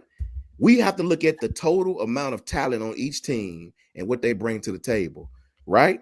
I can do that same thing, Lynn, and say, well, Bama, like say if I was an Auburn fan, well, Bama didn't do nothing against Ohio State. Ryan didn't do nothing. I can say that, but they don't describe the game, right? What I'm saying is when I look at Clemson's wide receiver room, when I look at who's on their roster coming back for this year, adding that Tristan kid, I'm saying out of best wide receiver rooms in the country, they have one. That's a fact. Believe that. I agree they have one, but when you look at pure passing and targets, that has to be considered. Targets have to be considered? Absolutely. Jalen Milroe last year, it's hard. I mean, we saw the frustration from Ryan Williams alone in the Tennessee game. He's throwing his helmet because Jalen Milroe can't throw him wide open. Like, can't hit him wide open. So that has to be considered. Like, I mean, we saw it happen to Jeremy Bernard. We look at Kobe Prentice streaking down the field wide open how many times last season? Can I play devil's advocate? No, that sounds to me like you're making excuses. That's not an excuse. I mean, you have to use if Jalen. No. If you want to move the goal. Y'all said Clay in one game with Jackson Arnold. He had 3 receivers with almost 1,000 yards against Alabama. Don't move the goalpost. No, I'm just saying the whole thing, not one. I heard you say Cade Klubnik was terrible. I didn't say terrible. Somebody said Cade Klubnik wasn't very good. No. I didn't say he's terrible. I don't think nobody said Clay. I remember somebody saying Cade Klubnik wasn't very good. I said they had almost 3,000 yard receivers with Clay Kupnick as a quarterback. Facts. No, that's not what I'm saying at all. What I'm saying is, I'm still saying I don't think he's better than most of the quarterbacks in the SEC or Big Ten. Right. But what I'm saying, Lynn, is if you use the talent in the ACC as the excuse of why, I'm gonna say I watched y'all play against Vanderbilt. I watched y'all play against Oklahoma. You gonna give me all these built in? Well, Jalen didn't do this and Jalen didn't do that. I watched your receivers couldn't get all press coverage against the better teams, and this is facts. I watched your Hollywood star, Ryan Williams. If it wasn't a deep route, he wasn't trying to go over that middle like Jeremiah Smith. Very, very, very shady about going to the middle. This is fact. That's how Georgia game. My eyes don't lie to me. Mesh routes, physical teams, Cuz wasn't doing that. That's a fact. This is facts. I'm telling y'all. This is facts. You know what I mean? See, man, I see this. There's another one. See, back-to-back debates. This is why I was like, man, I don't just in case some of y'all wasn't here last week. We was talking about the 2000 I don't know how we got to the NFL, and we were disagreeing with quarterbacks, cornerbacks, and all that. And I said, just in case so y'all know in the future, this is gonna definitely help us get the football season. We're gonna go position, and we're gonna debate them like best quarterback ever. Like Piano Man don't believe Tom Brady is the guy. Piano Man. But don't get Piano Man started. No, I'm just saying he took it personal, and he don't believe it. Piano Man said I was the best last week. He just left. He said, the thing is, that's the whole point. Some people may not believe Tom. We said who is the best defenses. Now when we come to the defense, I think the 85 Bears is overrated in a lot of ways, because I feel like if anybody played 5 wide against that defense, they're going to destroy that defense. Back in those days, it was 5 Brisket. Well, that's what Dan Marino and them did to them on Monday night. And then we see they only loss was against them. The only loss that they had was against them. Oh man. And so that's why I said we gonna definitely get down to the nitty-gritty. So I want everybody to be up. That's gonna be enjoyable. Marino never got all those wins, no rings. If Marino got the rings, and winners tell the story, man. That's how life is. Winners tell the story. It doesn't matter how anything happens. Winners tell the story. Like Miami won the battle, but Chicago won the war. Of course, they won the Super Bowl. But John, I know you had some recruiting stuff you wanted to say real quick. My fault. No, you're good. Honestly, I was just going to bring up, obviously you guys know that Sam Utu committed to Alabama. Yep. To me, that's huge. This dude was a massive USC lean just a couple of months ago. Alabama was like I got Alabama on my list because their name is Alabama. Yes. Mm-hmm. My God, Courtney Morgan and Chris Kaplovic is probably on one of the biggest roles I've seen, because the fact that Alabama spent so much money on the offensive line last year and now spending the money on the defensive line this year, kind of sidelining the offensive line and still able to land the number 14 interior lineman. By the way, I don't know if you guys watched film on him, but the dude moves like a tackle, is built like a guard, and has the technique to play center. Like, I don't know if you have a more versatile lineman in the entire class than this guy. Just excited to get him. I think Bryson Cooley will be a commit. And I think you're going to see a few more commits coming up in the next couple of days. So make sure to keep that. One of them, obviously, my opinion, Xavier Griffin. So I hope so, man. But because I was just about to, because I seen, I wanted Coach Sean to elaborate what he's seen, because he said something on Twitter, and I was like, oh, okay. If he like him, I want to hear what he like about him. What? Just tell me what you like about him, Coach. Man, I liked about his. I don't even know if he play outside or inside. I've seen him playing both.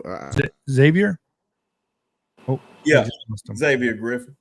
Yeah, video I saw, he was playing a little bit of edge, and that kid first step is stupid, bro. Yep. Like, you can't block him.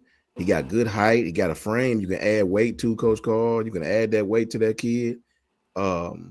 It's just gonna be interesting to see where they playing at. Is he gonna be inside? They said they're recruiting him for inside, and then recruiting KJ to play Wolf. So that's kind of the scheme they're using to bring these guys in. Kane, the one thing that's interesting is that Xavier elaborated on, and when I did the interview with Nick Abrams, they elaborated on, is when Courtney Morgan and these guys sit down with them, initially what they do is they lay out the whole plan for the players, which they said very few schools do. So they say, we're bringing you in to play in this scheme and this particular thing, and this is how we're going to develop you to go into the NFL.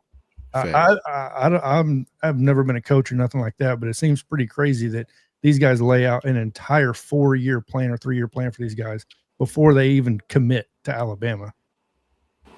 Yeah, man. Yeah, I'm loving everything. And then when I was looking, why I wanted to touch on recruiting real quick, John.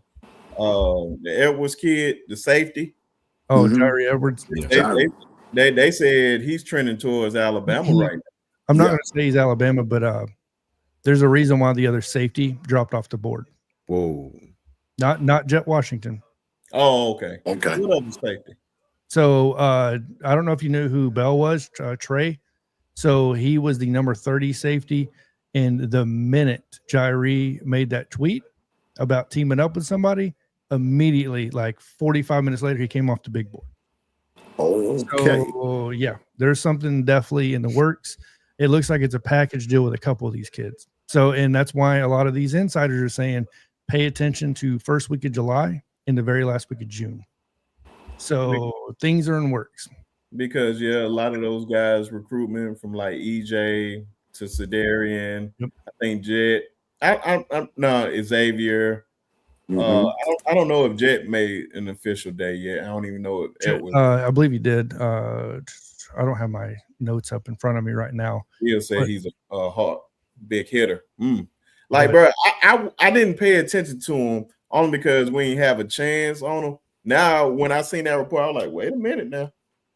And I was like, let me check him out because I know Auburn was a bit lean on him. I was like, I didn't even think Alabama even had a chance until this. So I'm like kind of excited and ready to really look at him and really get Coach Sean, Coach Carl, Piano Man, and Coach Al. Hopefully you feeling better too, brother, man. Because I definitely need I need all coaches to just give me what they see. So what I need to look out for when I'm going to look at a defender, see what I'm seeing is what they seeing. So definitely shout out to y'all, man, for real. Facts. And, But Can I ask a question right quick before please. Jonathan? What is the status of Tamala Jet Tamala? So I'm not going to say this. I think Jet Tamala is coming to Alabama. Matt Ponatoski won Gatorade Player of the Year, and his value skyrocketed, right? So now he's made a couple extra visits.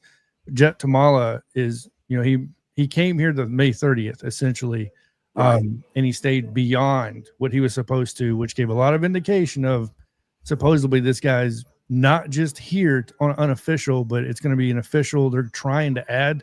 But the problem is how many can they add total, right, with the other guys in line? Because they don't want to. One thing this staff has made very clear, they don't want to leave recruits by themselves on specific days. So, like, I can't remember who it was. It may have been Preston. They had for an individual day, like the 13th or something, and they pulled him and moved him, right? So that's one thing I'm noticing about this staff is they pair somebody, and they obviously have. I don't know if you guys know, but let's say a recruit comes in and we have a guy already committed. He's going to be his coordinator for the recruitment, right? While he's there. So that's kind of what they're doing. They're teaming these guys up to bring others over with them. So, but yeah, Jet, I thought Jet released his commitment date or said he was about to release it. So let me go on his Twitter real quick. Yeah, man. This type of stuff that I'm excited about. Hopefully we get Nolan Wilson, and I think we leading with Titan Davis too. So I think Coach Sean wanted us to get a lot of guys in those trenches. I always forget my guy that's out of Alabama that you love, man. Ruffin, Emmanuel. I think it's in Emmanuel Ruffin. Mm-hmm. Yeah, Emmanuel Ruffin. That's why I said I feel like we need to load up on that too. That need to I be hope so, man. A need. Just bring in those type of guys because we need to definitely get stronger in them trenches. We gonna lose a lot of guys down there, so it's an opportunity for a lot of people to come in. I'm really high on Nolan Wilson coming in. Auburn think they have a chance.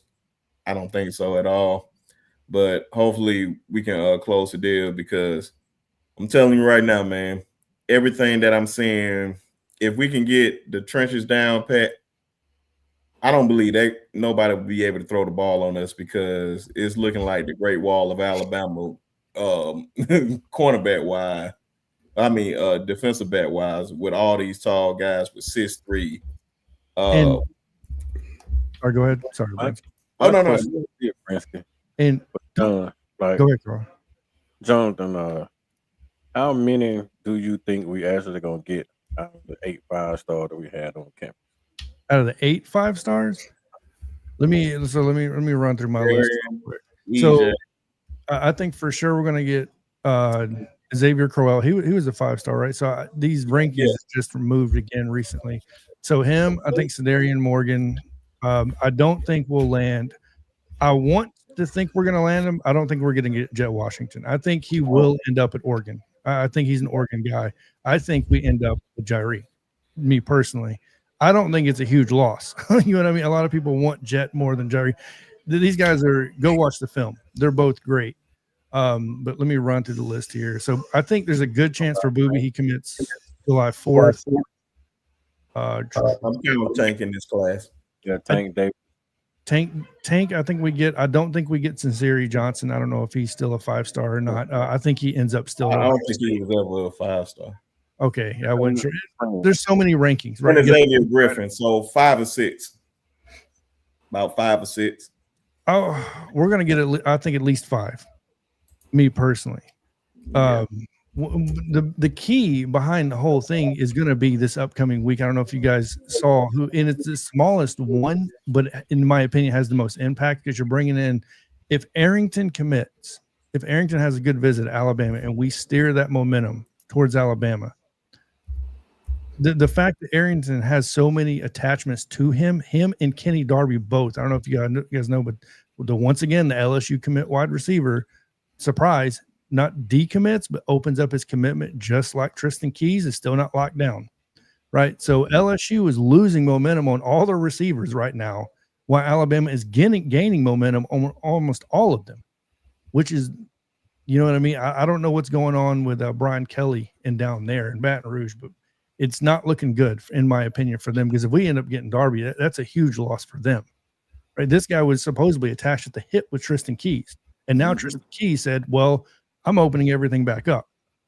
So there's so much to this. I can spend 2 hours sitting here talking about the recruitments that are coming up right now. Even the few that I've had contact with, like Nick Abrams and them, even Nick Abrams is like, look, if you watch his videos, he's huge on Michigan.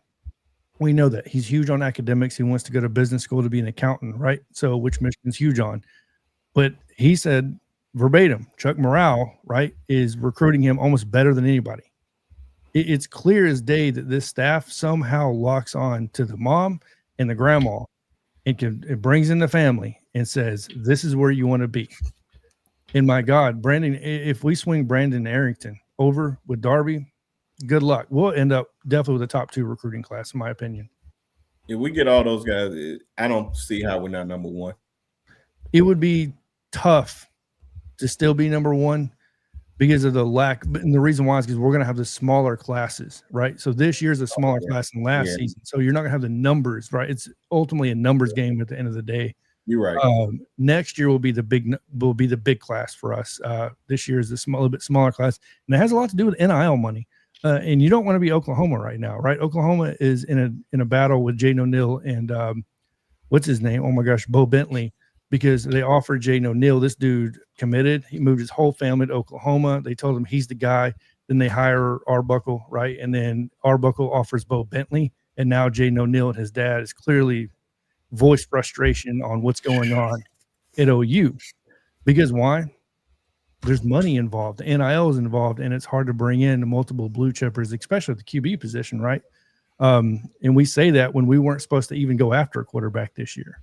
And then we go after Jet Tamala, who's not a scrub, by the way. Go after Matt Ponatoski, who's not a scrub, who just won Gatorade Player of the Year, right? So, but yeah, when you look at this as a whole, I just hope we get I hope we land Estrada with Xavier Crowell at the end of the day. If we get Jet Tamala, great. If we land Kenny Darby, I think that's a win because Ryan Mosley committed to Georgia. When he committed to Georgia, I thought that to me was a big indicator that Darby may end up in Tuscaloosa. So, and it just so happens that's when he listed his official visit and moved it over with Bama. So there's a lot of movement in the recruiting right now, actually in the next couple of days. And just for a little bit of information, this upcoming week, you got Samarian Wingo, right, coming in. You got Roman Voss, Marky Walbridge, Elijah Golden, Tyson Bacon, which I know, Coach Sean, I think you were kind of high on him. Yes, sir. Nick Abrams, Caden Hall, and Brandon Aronson. And a lot of these guys, these third week guys, were guys that we were never supposed to be in the running with, and they thought they would drop the dates before they would get there. And that's what's making this class so interesting is these guys aren't dropping. They're actually adding people. These classes are growing by the week. Yeah. So, and the one thing before we end the show, I don't think anybody took notice of like how the recruits when they come in, it feels like the whole team is on campus right now. Yes. Like in all the pits that they was taking, like it looked like the whole DB room was there, the whole defensive line is there. So you can just tell like it's a different energy in Tuscaloosa right now. And that's really saying something to me. I'm like, man, it's the summertime and all these guys are there. So it just feels like it. So but the games have to be played. We're gonna see. And that's why I said nobody get their hopes up. Don't get your panties in a bunch. We probably gonna make a few of y'all mad about our opinions, but oh well, you'll get over it. Make sure you fill out the Hurts feelings report. I make sure I had that all year long for Tell them it's still all love, Brinsky. It's still all love. It's all love. That's why I said it's for HR purposes, man. Make sure you fill out that Hurts feelings report.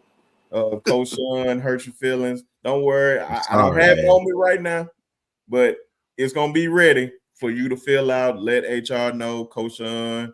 I'm sorry. More than likely, it's gonna be Coach Sean. Hurt your feelings. I'm sorry, man. Best quarterback in the SEC is Garrett Nussmeier.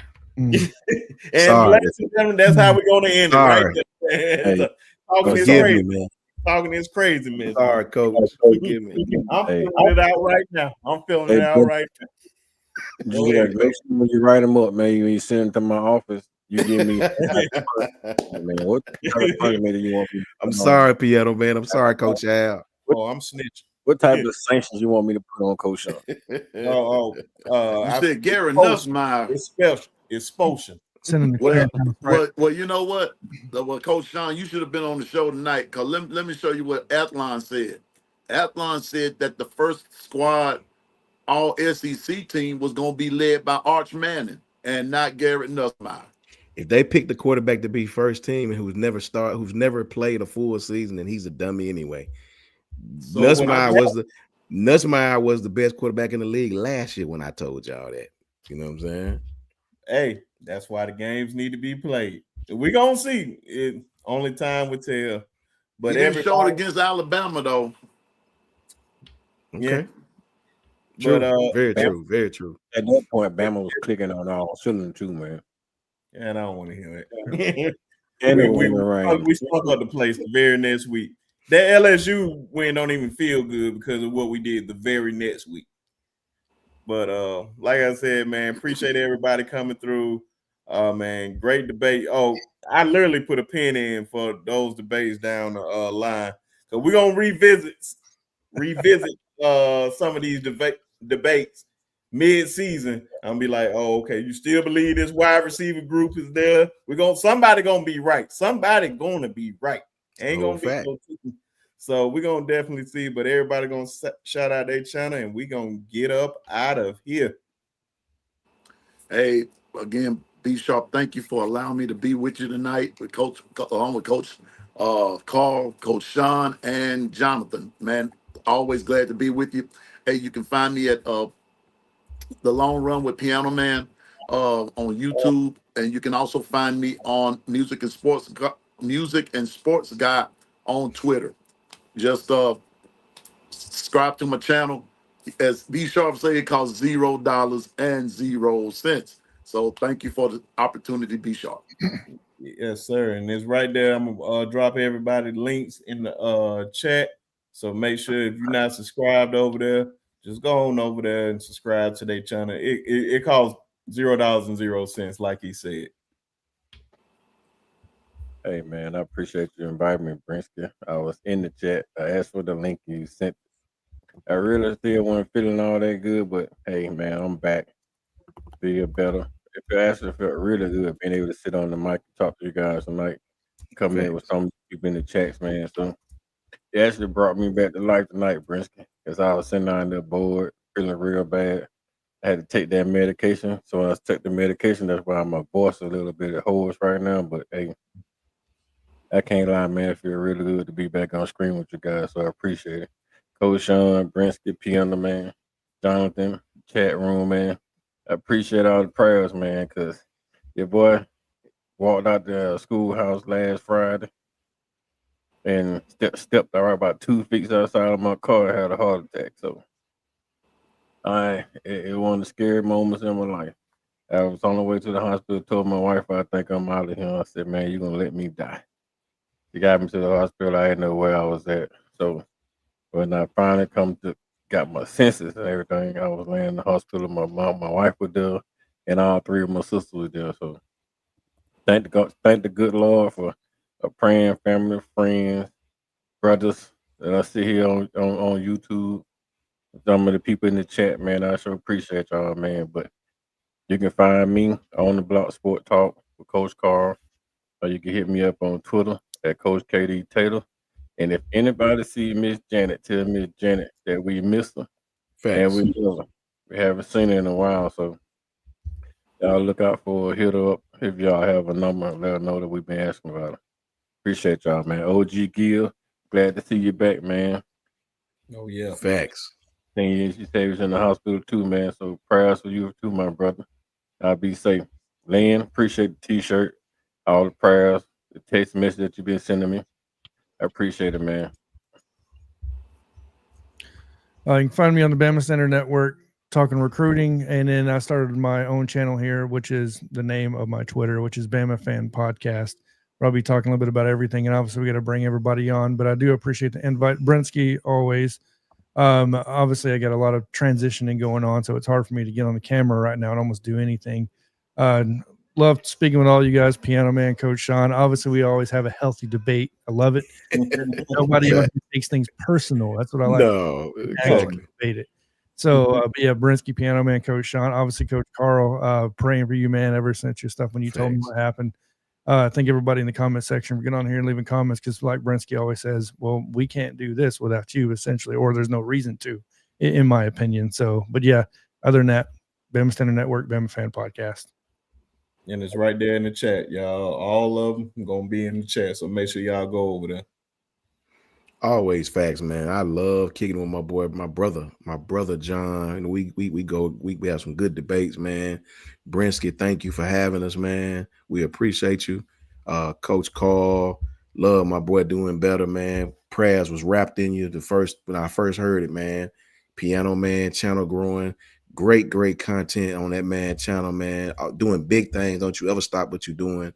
Let no hater make you stop what you're doing. You keep doing what you're doing, man, because you're doing a great job, bro. Y'all tap in with these guys, man. Love these guys to death.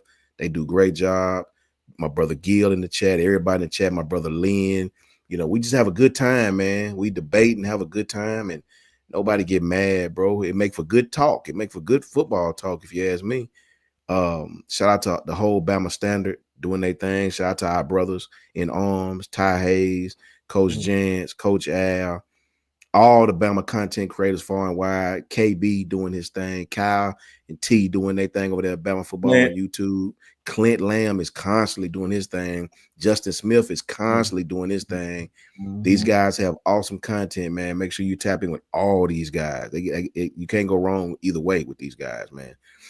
Shout out to Coach Hayes over there, man. Coach Hayes football, who always doing his thing. Much respect to everybody for tapping in, man. You can definitely find me at JMHO Sports Talk.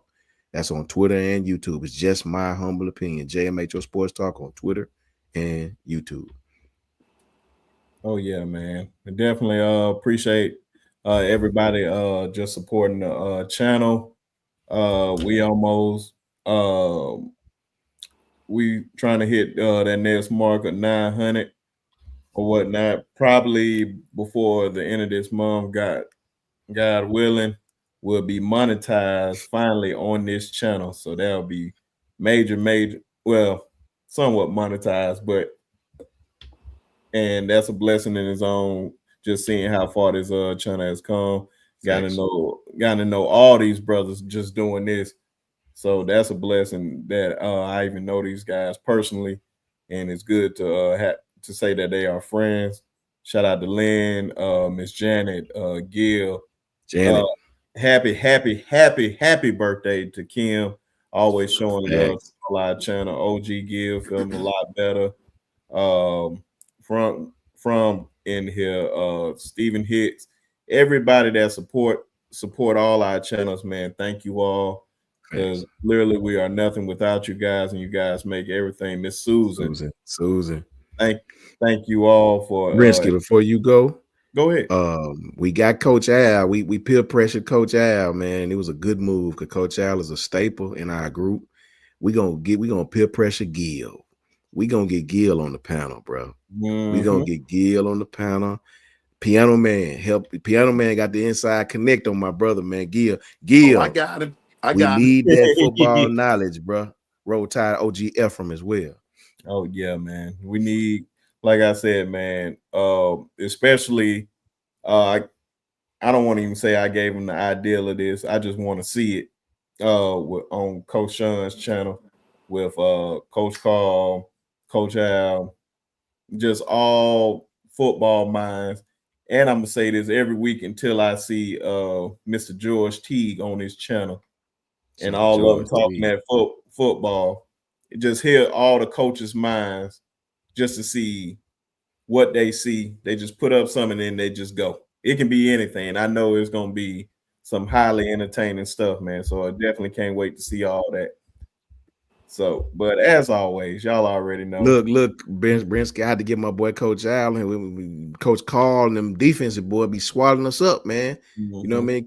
I got my boy Piano Man with me, but Coach Carl, man, him and Jake, man, them boys something to deal with when we get to going at them boys, man. And you know what I'm saying? Jake will Coach be back Carl, Jake, you know what I mean? I had to get my boy Coach Al for some offensive guys with me.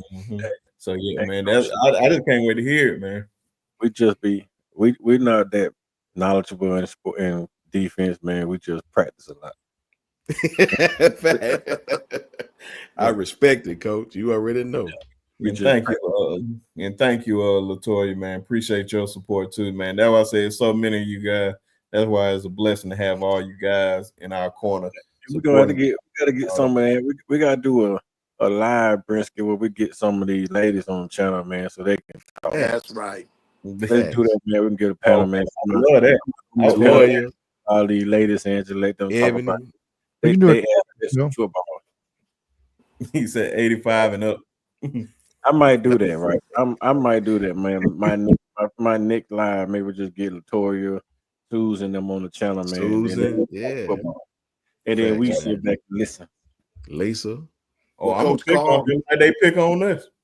Hey, Coach Carl. Well, I'm gonna get you the Coach Carl. I'm gonna get you the co-host with me when I do the ladies' night, because my ladies' day is coming up real soon, and so I'm gonna let you co-host with me.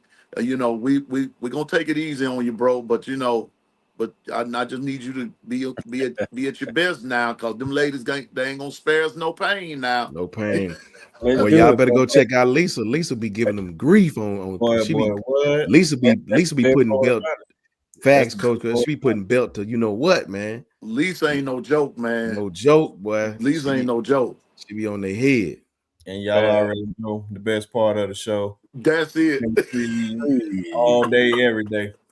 Just all day, every day. Now, I don't know who I'm gonna add to Auburn list this week. Now y'all already know who I Jason Campbell. I'm gonna add Jason Campbell to the list. He got to be off the list. So F everything but the people I named and Jason Campbell. But everybody else, they got F and them tree. But catch y'all on the next one, man. Appreciate y'all. Brinsky, you're gonna have to add Ben Obama, do man, because he a good boy. He never been part of the bad boy crowd. Okay, we named him too. But yeah, catch y'all on the next one, man. And roll.